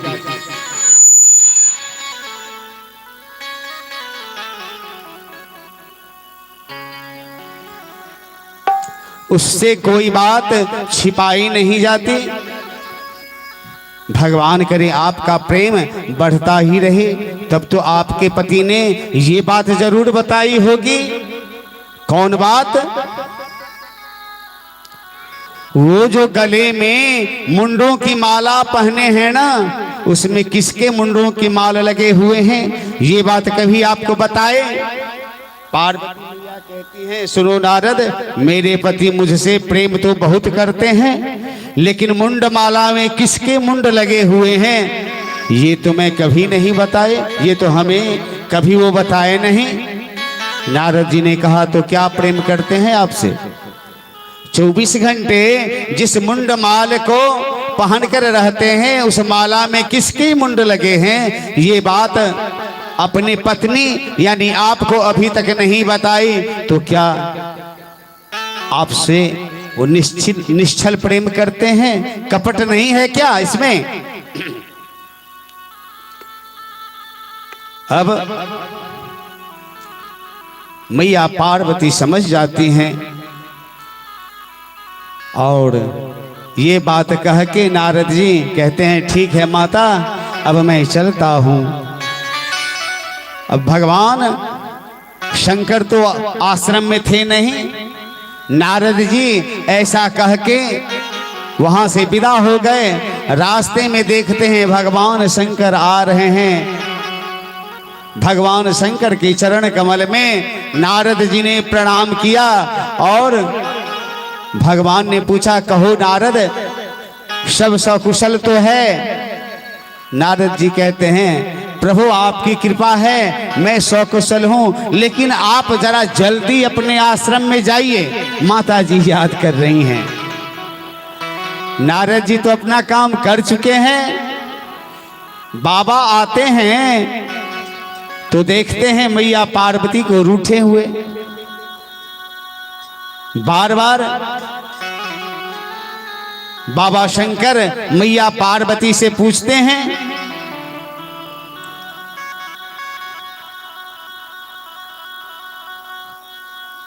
मैया पूछती हैं पहले आप हमसे जो कहते हैं कि आपसे निष्कपट प्रेम करता हूं, आप झूठ बोलते हैं। आप जो हैं हमसे सच्चा प्रेम नहीं करते हैं। भगवान शंकर ने कहा क्या बात है देवी, आप इतनी उदास क्यों हैं? पार्वती जी ने कहा अरे रहने दीजिए, आप अंदर से काले हैं ऊपर से भी काले हैं, हमें आप निश्चल प्रेम नहीं करते हैं। भगवान शंकर ने कहा अंदर का काला तो वो होता है जो छल कपट रखता है, और मैंने तो जीवन में कोई कपट नहीं किया तुमसे, आप मुझे कपटी बोलती हैं। पार्वती ने कहा 24 घंटे ये मुंडों की माल आप धारण करते हैं, इसमें किसके मुंड लगे हैं ये बात मुझे आप कभी बताए? भगवान शंकर ने कहा हे प्रिय, आपने कभी ये अवसर ही नहीं दिया कि मैं आपको इसके बारे में बताता। मैं आपसे कितना प्रेम करता हूं इसका कोई प्रमाण है तो ये है मुंडों की माला। ये मुंड की माला उसी का पहचान है। ये मुंडमाल ये किसी और के नहीं हैं, आपके ही सिर के हैं। देवी आप परांबा हैं, जगदम्बा हैं, लेकिन लीला की सिद्धि के लिए जब जब आपने जितने शरीर परिवर्तन किए, जितना चरित्र का परिवर्तन किए, तुम्हारी याद बनी रहे, इसीलिए तुम्हारे ही सिर का माला में पिरो पिरो कर जमा करके अपने गर्दन में मुंडमाल के रूप में रखा है। आप कहते हैं पार्वती मैया, अरे तब तो आप और बेईमान हो गए और कपटी हैं आप। मेरे जीवन में इतनी बार तुमने अपने देह का परित्याग करते हुए देखा और आप ऐसे ही रह गए। और आपके सामने मैं कई बार अपना देह त्याग किया, मैंने मृत्यु को प्राप्त किया, और आप ऐसी कौन सी औषधि पी लिए हैं कि आप दिन प्रतिदिन अमर हैं और मैं जन्म मरण में लगी रहती हूं। ऐसा सुनकर भगवान शंकर गंभीर हो गए, उनके नेत्र सजल हो गए। परांबा पार्वती से बोले, देवी मैंने एक अद्भुत अमृत का पान किया है, अद्भुत अमृत का पान किया है मैंने। वो कौन सा अमृत है? मैया पूछती हैं, ऐसा कौन सा अमृत आपने पान कर लिया है कि आप अमर हो गए? बाबा कहते हैं, ये है कथामृत का पान। और वो अमृत कथा, वो कथामृत है क्या? तो श्रीमद् भागवत की कथा। बोलो श्रीमद् भागवत महापुराण की। अब मैया कहती हैं कि आप मुझे उस श्रीमद् भागवत कथा जो अमर कथा है उसका हमें प्रवचन सुनाएं, कथा सुनाएं, जिस कथा को सुनकर मृत्यु नहीं होती। माता पार्वती बाबा के चरणों में गिरकर बोली, वो अमृत कथा आप मुझे भी पिलाएं। भगवान शंकर कहते हैं, भगवान की कथा सुनने के 3 विधान हैं। भागवत की कथा सामने बैठकर सुनी जाए, एकदम व्यास मंच के नीचे बैठकर भागवत सुनना, और व्यास के मंच के पीछे बैठकर कथा सुनना अपराध होता है। भागवत की कथा में बीच में उठना नहीं चाहिए। भागवत की कथा जब श्रवण करने आए तो व्यर्थ की बातचीत नहीं करें। भागवत की कथा में सोना नहीं चाहिए, एकाग्र होकर तन्मय होकर कथा श्रवण करना चाहिए। और हे देवी, मैं जब कथा सुनाता हूं ना तो मेरी आंखें बंद हो जाती हैं, मेरे नेत्र बंद हो जाते हैं। मुझे कैसे पता चलेगा कि आप कथा सुन रहे हैं या नहीं सुन रहे हैं? इसके लिए बीच बीच में जयकार लगाना जरूरी है। क्या जयकार बीच बीच में आप कथा श्रवण करेंगे तो ओम ओम का उच्चारण करेंगे, या तो हम लोग कैसे कहते हैं, राधे राधे, कैसे करते हैं? राधे राधे, जोर से बोलिए, राधे राधे। इससे क्या होता है? तो आपके आंखों में नींद नहीं आएगी।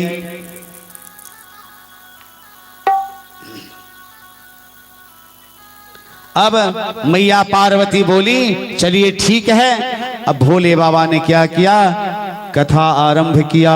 कैलाश पर्वती पर महादेव का जहां आश्रम है बाबा का, वहां कोई और नहीं, मात्र भगवान शंकर और पार्वती ही निवास करते हैं। वहां कोई नहीं था, सोता है मैया पार्वती और बकता है भगवान शंकर। लेकिन पीछे वो जो अंडा था, वो अंडा थोड़ा सा फूट गया है आज। पीछे जो फूटा हुआ वो अंडा था, वह तोता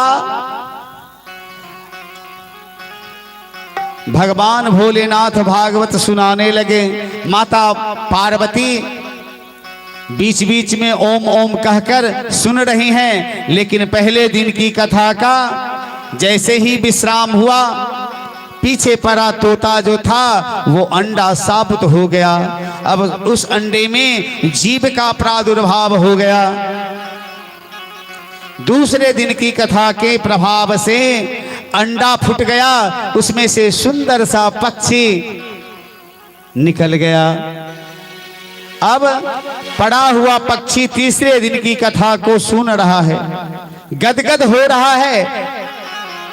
अमृत वचन है ना, भागवत की जो कथा है ये तो अमृत है। इस अमृत तुल्य कथा को सुनकर वो पक्षी भी धन्य हो रहा है। भागवत में चौथे दिन की कथा जो होगी, याद रखना सब कोई, चौथे दिन की जो कथा होगी उस कथा में भगवान का प्राकट्य होगा, कन्हैया जी आते हैं। वैसे कल भी हमारे कथा में श्री राम जी का प्राकट्य होगा। कल भगवान श्री राम जी कथा में आएंगे। कल जो है हम उनका बधैया करेंगे, भगवान राम का बधैया करेंगे और उनके विवाह तक के लीला को कल हम लोग श्रवण करेंगे। और परसों की कथा में हमारे कृष्णावतार की कथा होगी। उस दिन से समझिए आनंद आनंद की वर्षा होगी।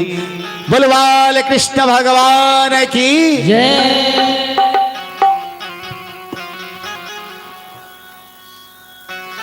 तो चौथे दिन तो रसगुल्ले की कथा है, तो श्री कृष्ण जन्मोत्सव, उसको सुनकर पक्षी गदगद हो गया।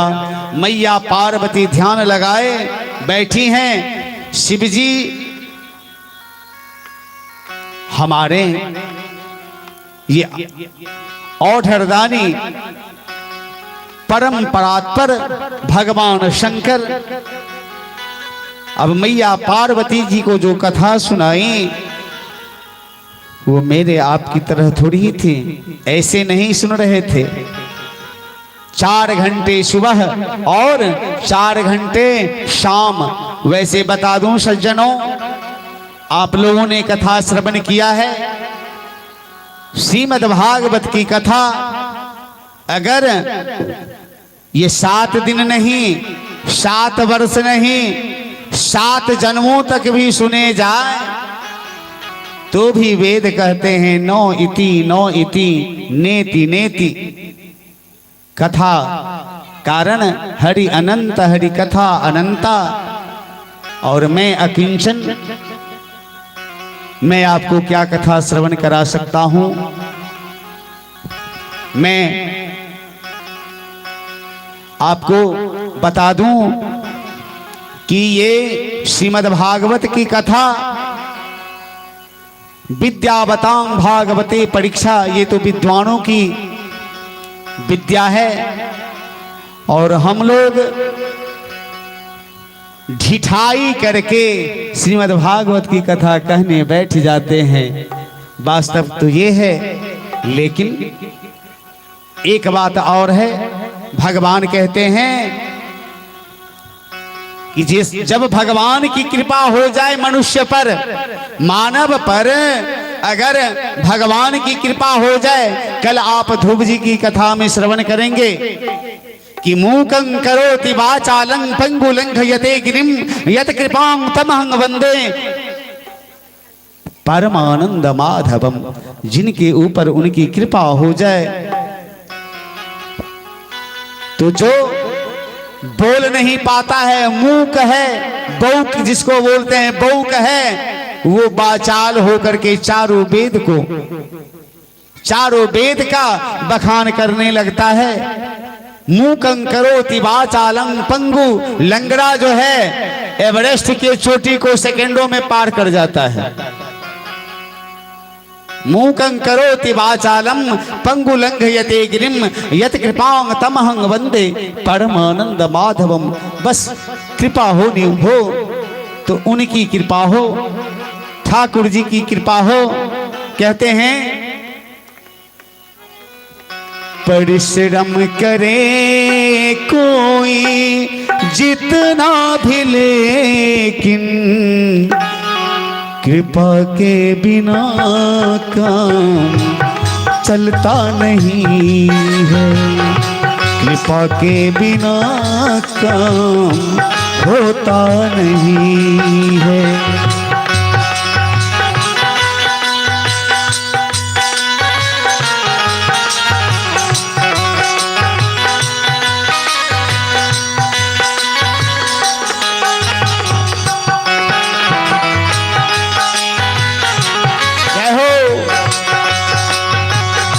कृपा के बिना काम होता नहीं है। कृपा के बिना काम होता नहीं है। बिना उनके कृपा से एक पत्ता तक नहीं हिल सकता है। अब महाराज 7 दिनों तक कथा चली। ऐसे ही कथा चल रही थी। अब मैया पार्वती जी को थोड़ा आंख थकावट से आंख लग गई। और कथा क्या चल रही है कि श्री कृष्ण की कथा सुना रहे हैं भगवान शिव।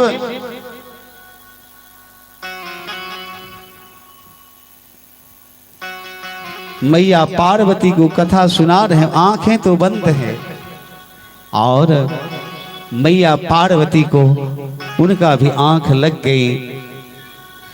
और वो जो पीछे पक्षी है ना, वो पक्षी बड़ा प्रेम से कथा गद गद होकर सुन रहा है। भगवान बोलते हैं, भगवान शंकर ने कहा कि हे देवी पार्वती, जब श्री उद्धव जी को पता चला कि प्रभु श्री कृष्ण अपनी लीला को समाप्त करना चाहते हैं, तो उद्धव ने भगवान कृष्ण से कहा, उनके चरणों में प्रणाम करके कहा कि योगेश योग विनंजास, हे स्वामी आप तो योग के स्वामी हैं, योग के अधीश्वर हैं, बताइए त्याग क्या होता है, वैराग्य क्या है, सन्यास। ये भगवान शंकर कथा सुना रहे हैं मैया पार्वती को, कथा में कह रहे हैं कि सन्यास क्या है। ये ज्ञान में प्रसंग जब उद्धव जी ने पूछा, इसको सुनते सुनते मैया पार्वती की निद्रा देवी ने घेर लिया। 5 दिन से कथा सुन रही थी, शरीर में थकावट आ गया। अब मैया पार्वती की झपकी लग गई और वो सो गई। भगवान शंकर तो नेत्र बंद करके कथा सुना रहे, हर हर महादेव। अब भगवान शंकर तो नेत्र बंद करके कथा सुना रहे हैं। उन्हें नहीं पता कि कौन सोया और कौन जागा। अब पक्षी ने देखा मैया तो सो गई, मैया सो गई, ये हाँ जी बोलेगी नहीं, तब तो बाबा कथा बंद कर देंगे, और बाबा कथा बंद कर देंगे तो ये अमृत का पान कहां से हो पाएगा।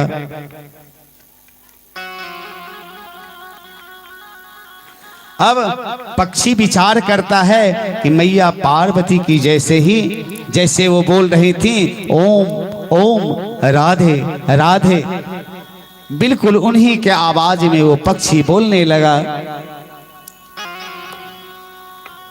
अब बाबा तो कथा कहने में लीन हैं, समाधि लग गई है कथा में बाबा की, और इधर मैया पार्वती सो रही हैं, उधर पक्षी कथा सुन रहा है।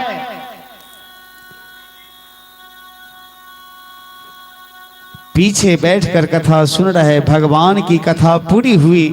भगवान शंकर ने जोर से जयकारा लगाया, जय जय श्री राधे श्याम, जोर से आवाज लगाई। बाबा ने, कथा विराम हुआ। मैया पार्वती की आंख खुल गई। मैया पार्वती की आंख खुली। नींद जब खुली तो मैया कहती हैं, हाँ भगवान, उद्धव जी से भगवान श्री कृष्ण ने क्या कहा? भगवान शंकर ने कहा, अरे तो आप ये कथा, अब तो ये कथा पूरी हो गई। माता पार्वती ने कहा, मैं तो सो गई थी नाथ, पूरी कैसे हो गई, मुझे पूरा सुनाइए। अब बाबा कहते हैं, जब आप सो रही थी तो ये ओम ओम कौन बोल रहा था?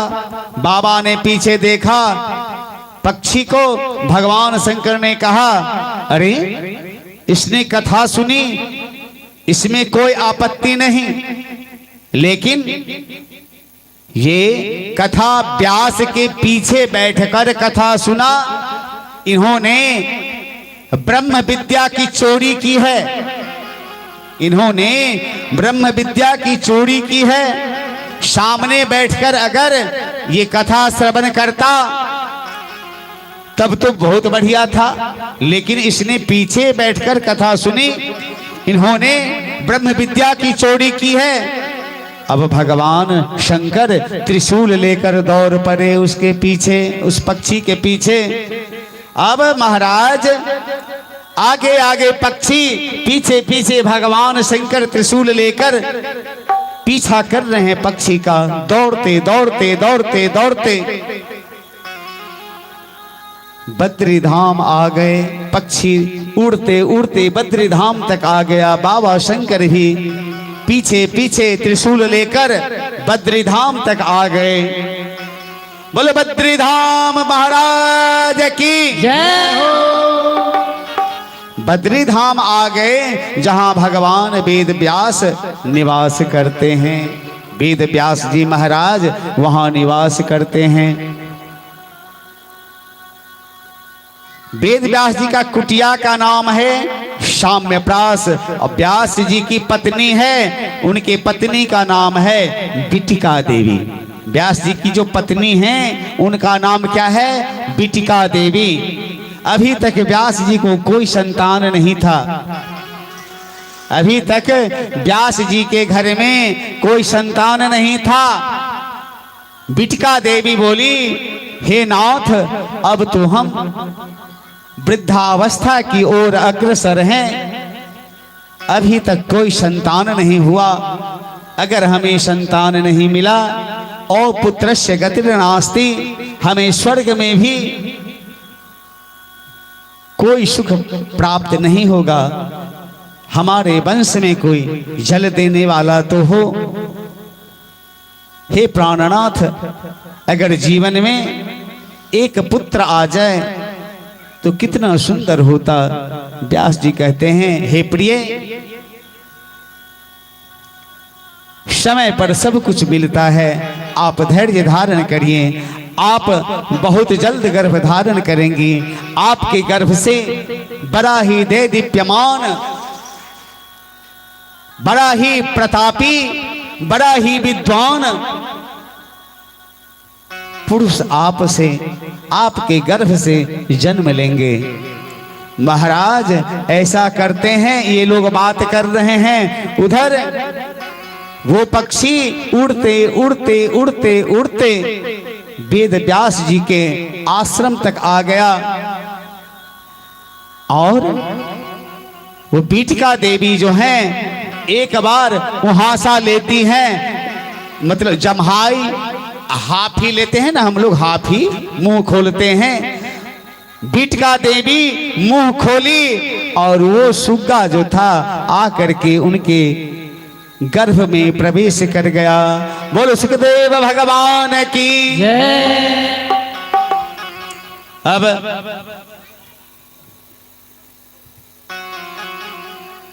भगवान शंकर ने देखा कि ये पक्षी कोई अद्भुत पक्षी था, क्यों न हो भागवत की कथा संपूर्ण साक्षात भगवान शंकर से श्रवण किया।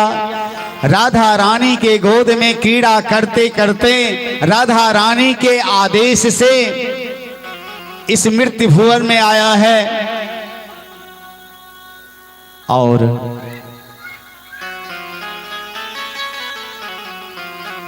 देखकर भगवान शंकर वहां से वापस चले गए। आचार्य सुखदेव जी 12 वर्षों तक उस माता के गर्भ में निवास किया।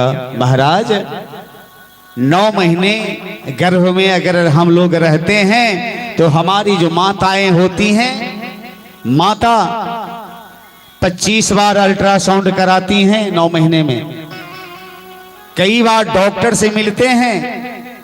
मैंने तो देखा है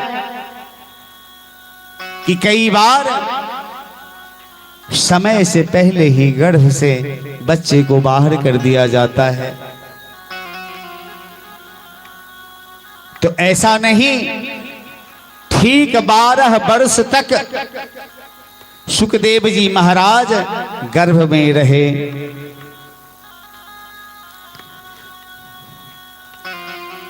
अब समझिए कि उस गर्भ को सुखदेव जी ने मंदिर बना दिया था। एक दिन कहते हैं बीटिका देवी अपने पति व्यास जी से कि हे प्राणनाथ, एक बात बताऊं,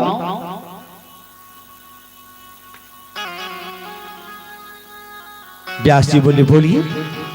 हमारे गर्भ में जो कोई बालक है या बालिका है, ये हमारा जो गर्भ है इसमें निरंतर वेद उपनिषद ऋचाएं इनका पाठ होता रहता है। अब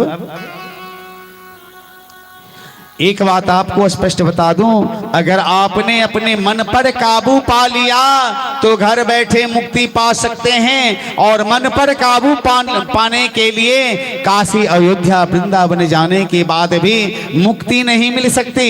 इसलिए मन को एकाग्र रखो। सुखदेव स्वामी के इस कथा से शिक्षा मिलती है कि दुनिया जिस गर्भ की बुराई करती है, शास्त्र कहते हैं कि गर्भ में जितनी तकलीफ मिलती है महाराज, उतनी तकलीफ कहीं नहीं कभी नहीं होती है। ऐसे गर्भ में 12 वर्ष तक सुखदेव जी रहते हैं, मानो उस गर्भ को एक मंदिर बना दिया हो। अब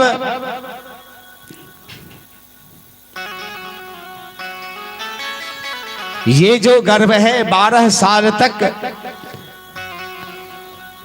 रह गए सुखदेव जी अपने माता के गर्भ में। व्यास जी कहते हैं कि हे प्रिय, जरूर कोई ज्ञानी पुरुष तुम्हारे गर्भ में है, लेकिन ये पुरुष बाहर आने का नाम नहीं ले रहा। 12वीं साल चल रही है। व्यास जी ने कहा बेटा बाहर आ जाओ, आपके माता श्री को कष्ट हो रहा है। अंततः कहते हैं कि हे पिताजी, मैं गर्भ से बाहर नहीं आना चाहता हूं, मैं गर्भ से बाहर आऊंगा मुझे संसार की माया व्याप्त कर लेगी। अगर सांसारिक माया मुझे व्याप्त नहीं करे तब मैं आ सकता हूं। सुखदेव जी को व्यास जी कहे, अरे आप बाहर निकलिए, आपको कोई माया व्याप्त नहीं करेगी। फिर सुखदेव जी कहते हैं कि नहीं महाराज, आप हमें भगवान विष्णु मायापति हैं, उन मायापति से कहलवा दीजिए कि मुझे माया व्याप्त नहीं करेगा, तब मैं बाहर आऊंगा। पुनः भगवान विष्णु आते हैं, मायापति भगवान विष्णु। सुखदेव जी ने कहा कि हे सुखदेव, आप गर्भ से बाहर निकलिए, आपको मोह माया व्याप्त नहीं करेगी। उसके बाद सुखदेव जी गर्भ से बाहर निकलते हैं। बोलो सुखदेव भगवान की जय। और यही सुखदेव जी भगवान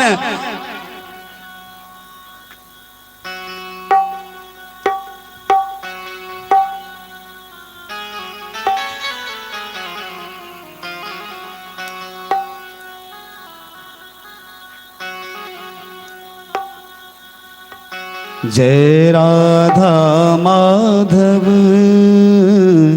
जय कुंज बिहारी, जय राधा माधव जय कुंज बिहारी, जय राधा माधव जय कुंज बिहारी, जय राधा माधव जय कुंज बिहारी। बोल वृंदावन बिहारी लाल की। अब गर्भ से बाहर आते हैं।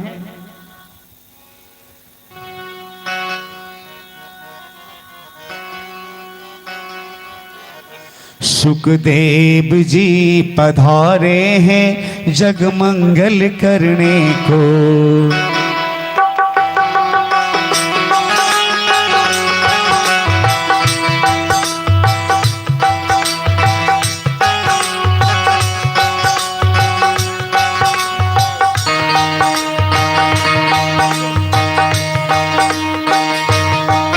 जगमंगल करने को, भव बंधन हरने को, बोलो वृंदावन बिहारी लाल की। सुखदेव जी का पदार्पण होता है। अब सुखदेव जी जब गर्भ से निकले, सुखदेव जी सीधा जंगल की ओर चल देते हैं। जंगल की ओर चल देते हैं। 12 वर्ष के तो हो गए थे सुखदेव जी। 12 वर्ष के सुखदेव जी जंगल की ओर चल देते हैं। पीछे पीछे व्यास जी हा पुत्र करते जा रहे हैं। वृक्षों ने कहा, अरे व्यास जी आप ज्ञानी हैं, आप किस बेटा को बुला रहे हैं? आप जिसके बेटा हैं, आप जिसको अपना बेटा बुला रहे हैं, कल वो आपका बाप था, आप उसके पुत्र थे। ये तो चक्र है। व्यास जी कुछ दूर जाकर के वहां से वापस आ जाते हैं। वहां से वापस आते हैं। सुखदेव जी सीधे भजन में लग जाते हैं। अब सुखदेव जी की वंदना करके सूत जी कहते हैं,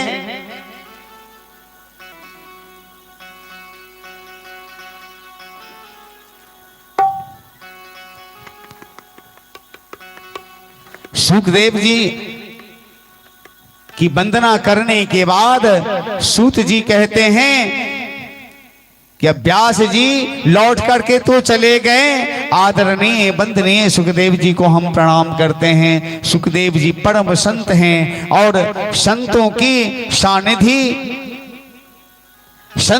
सानिध्य जीवन को सवार देती है, जीवन को अपने सर्वोच्च जो धर्म है उसके तरफ संत जो हैं हमारे जीवन को संवारते हैं और संतों का चरित्र जीवन में परिवर्तन कर देता है। बोलो सुखदेव भगवान की जय। अब आदरणीय सूत जी शौनकादिक ऋषियों के प्रश्नों का जवाब देते हैं कि मानव धर्म के लिए मैंने निवेदन किया था कि मानव का परम धर्म क्या है। अब सूत जी कहते हैं मानव धर्म के लिए परम धर्म क्या है, तो सूत जी कहते हैं मनुष्य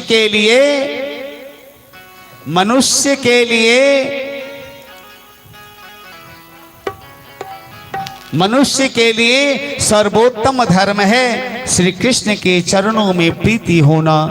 लेकिन कन्हैया के चरणों में जो प्रेम से वो निष्काम होना चाहिए। ऐसा नहीं कि हे कन्हैया हमारे बेटा को आप बहुत बड़ा पदाधिकारी बना दो, हमारे बेटा का जो व्यवसाय है वो बहुत बड़ा हो जाए। ये बात नहीं। कथा श्रवण करो, भगवान से अगर मांगो तो निष्काम भक्ति भगवान से मांगो,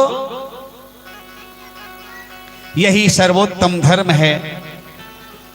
बहुत गौर से सुने, बहुत सुंदर बात है। वास्तव में निष्काम धर्म से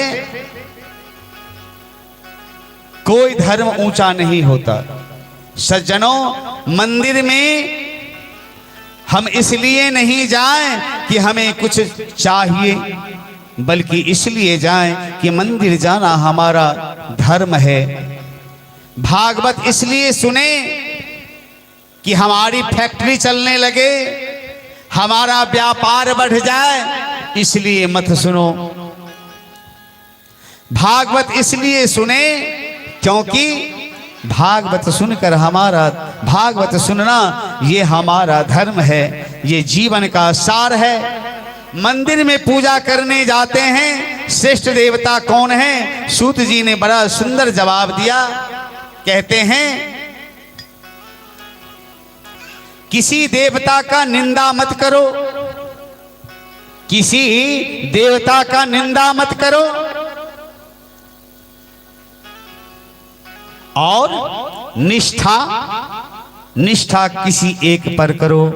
अगर राम को मान रहे हो बहुत अच्छी बात है, भगवान शंकर को ही मानते हैं अति सुंदर बात है, भगवान कृष्ण को मानते हो बढ़िया बात है, और मैया दुर्गा को मानते हो, काली को मानते हो, आप मानो, किसी एक को ही मानो, लेकिन निष्ठा सभी में बराबर रखो, किसी की निंदा मत करो। कहा गया है आकाशात पतितं तोयं यथा सागर गच्छति। जिस प्रकार सवेर में हमारे पंडित जी से बात हो रही थी इन लोगों की, एक बात बता दें, संत ब्राह्मण विद्वान, ध्यान दीजिएगा, संत ब्राह्मण विद्वान जो होते हैं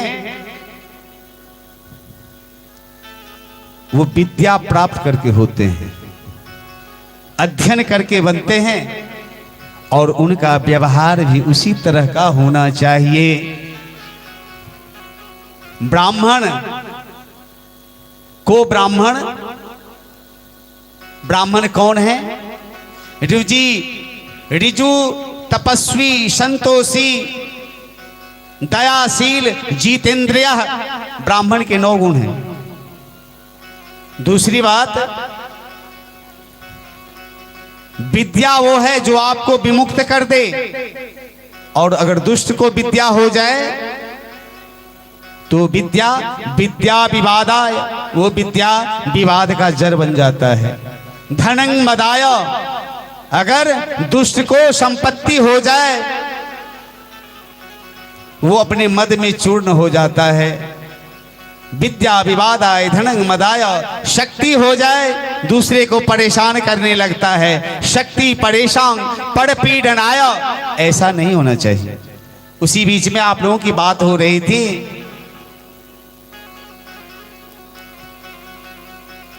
आकाशात पतितं तोयं यथा सागर गच्छति। आकाश से गिरने वाली जो वृष्टि है, वर्षा के जो पानी है, यहाँ नाला, नदी, कुआं मिलते मिलते देख रहे हैं यहाँ सप्तकोशी हैं। बोलो सप्तकोशी भगवान की जय। सप्तकोशी में मिलती हैं, वो धीरे धीरे बहते बहते गंगा में मिलेंगी। गंगा जाकर के यथा सागर गच्छति, वो जाकर के समुद्र में मिल जाते हैं। और समुद्र का स्वभाव कितना गंभीर होता है आप जानते हैं। और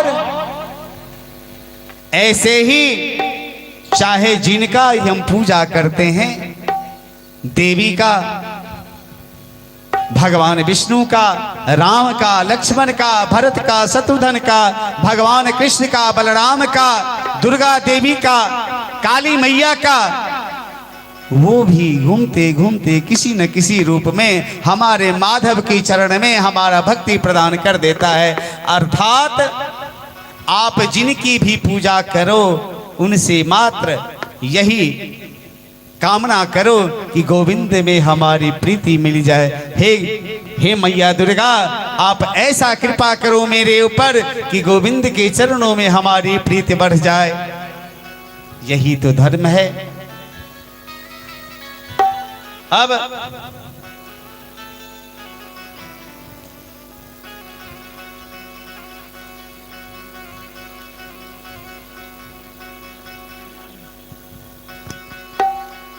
कहते हैं हमारे कन्हैया जी ने कहा,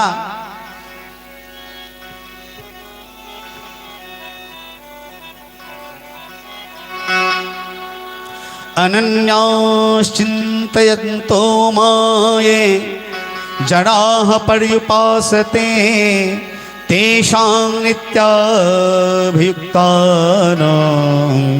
योगं योगक्षेमं वहाम्यहम्।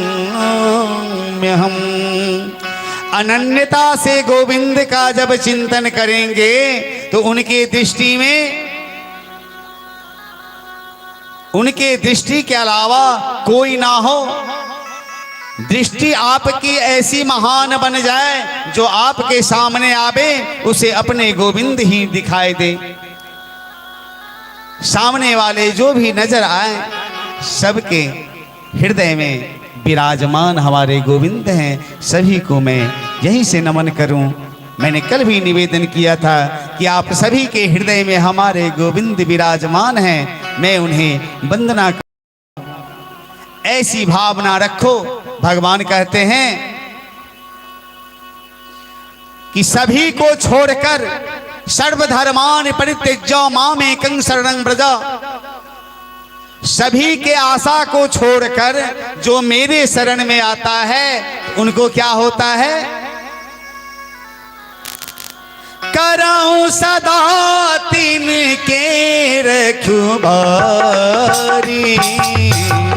जिन बालक राखे महतारी।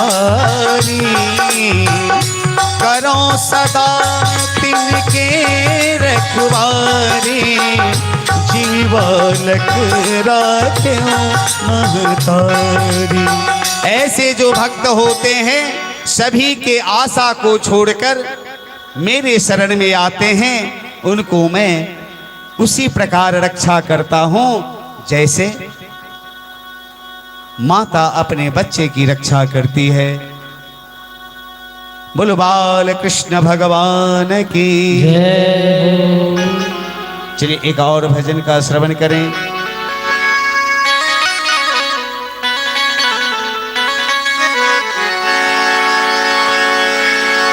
भोले बाके बिहारी लाल की प्रेम तुमसे किया तो गलती क्या किया, प्रेम तुमसे किया तो गलती क्या किया। जिंदगी अब तो तेरे नाम है सावरे, जिंदगी अब तो तेरे नाम है सावरे। प्रेम तुमसे किया तो गलती क्या किया, प्रेम तुमसे किया तो गलती क्या किया। जिंदगी अब तो तेरे नाम है सावरे, जिंदगी अब तो तेरे नाम है सावरे।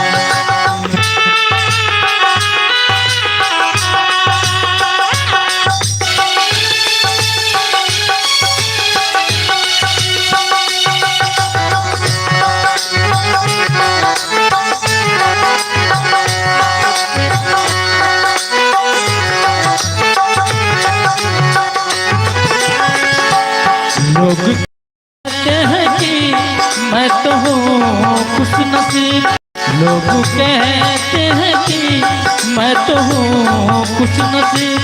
शाम प्रेमी हूँ मैं, शाम के करीब शाम प्रेमी हूँ मैं, शाम के करीब। दिल ये तुझी को दिया तो गलती क्या किया, दिल ये तुझी को दिया तो गलती क्या किया। जिंदगी अब तो तेरे नाम है सावरे, जिंदगी अब तो तेरे नाम है सावरे।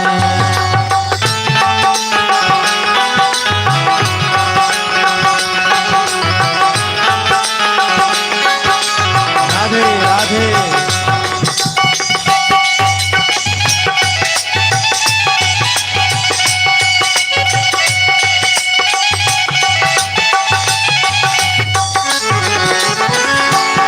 है भरोसा मुझे शाम आएंगे जरूर, है भरोसा मुझे शाम आएंगे जरूर। अपने भक्तों को प्यार बोल वृंदावन बिहारी लाल की जय। कहने का भाव है सर्वधर्मानि परित्यज्य मामेकं शरणं व्रज। जो सभी के आशा को छोड़कर हमारे शरण में आता है तो करो सदा तिनके रखवारी, जिम बालक राखे महतारी।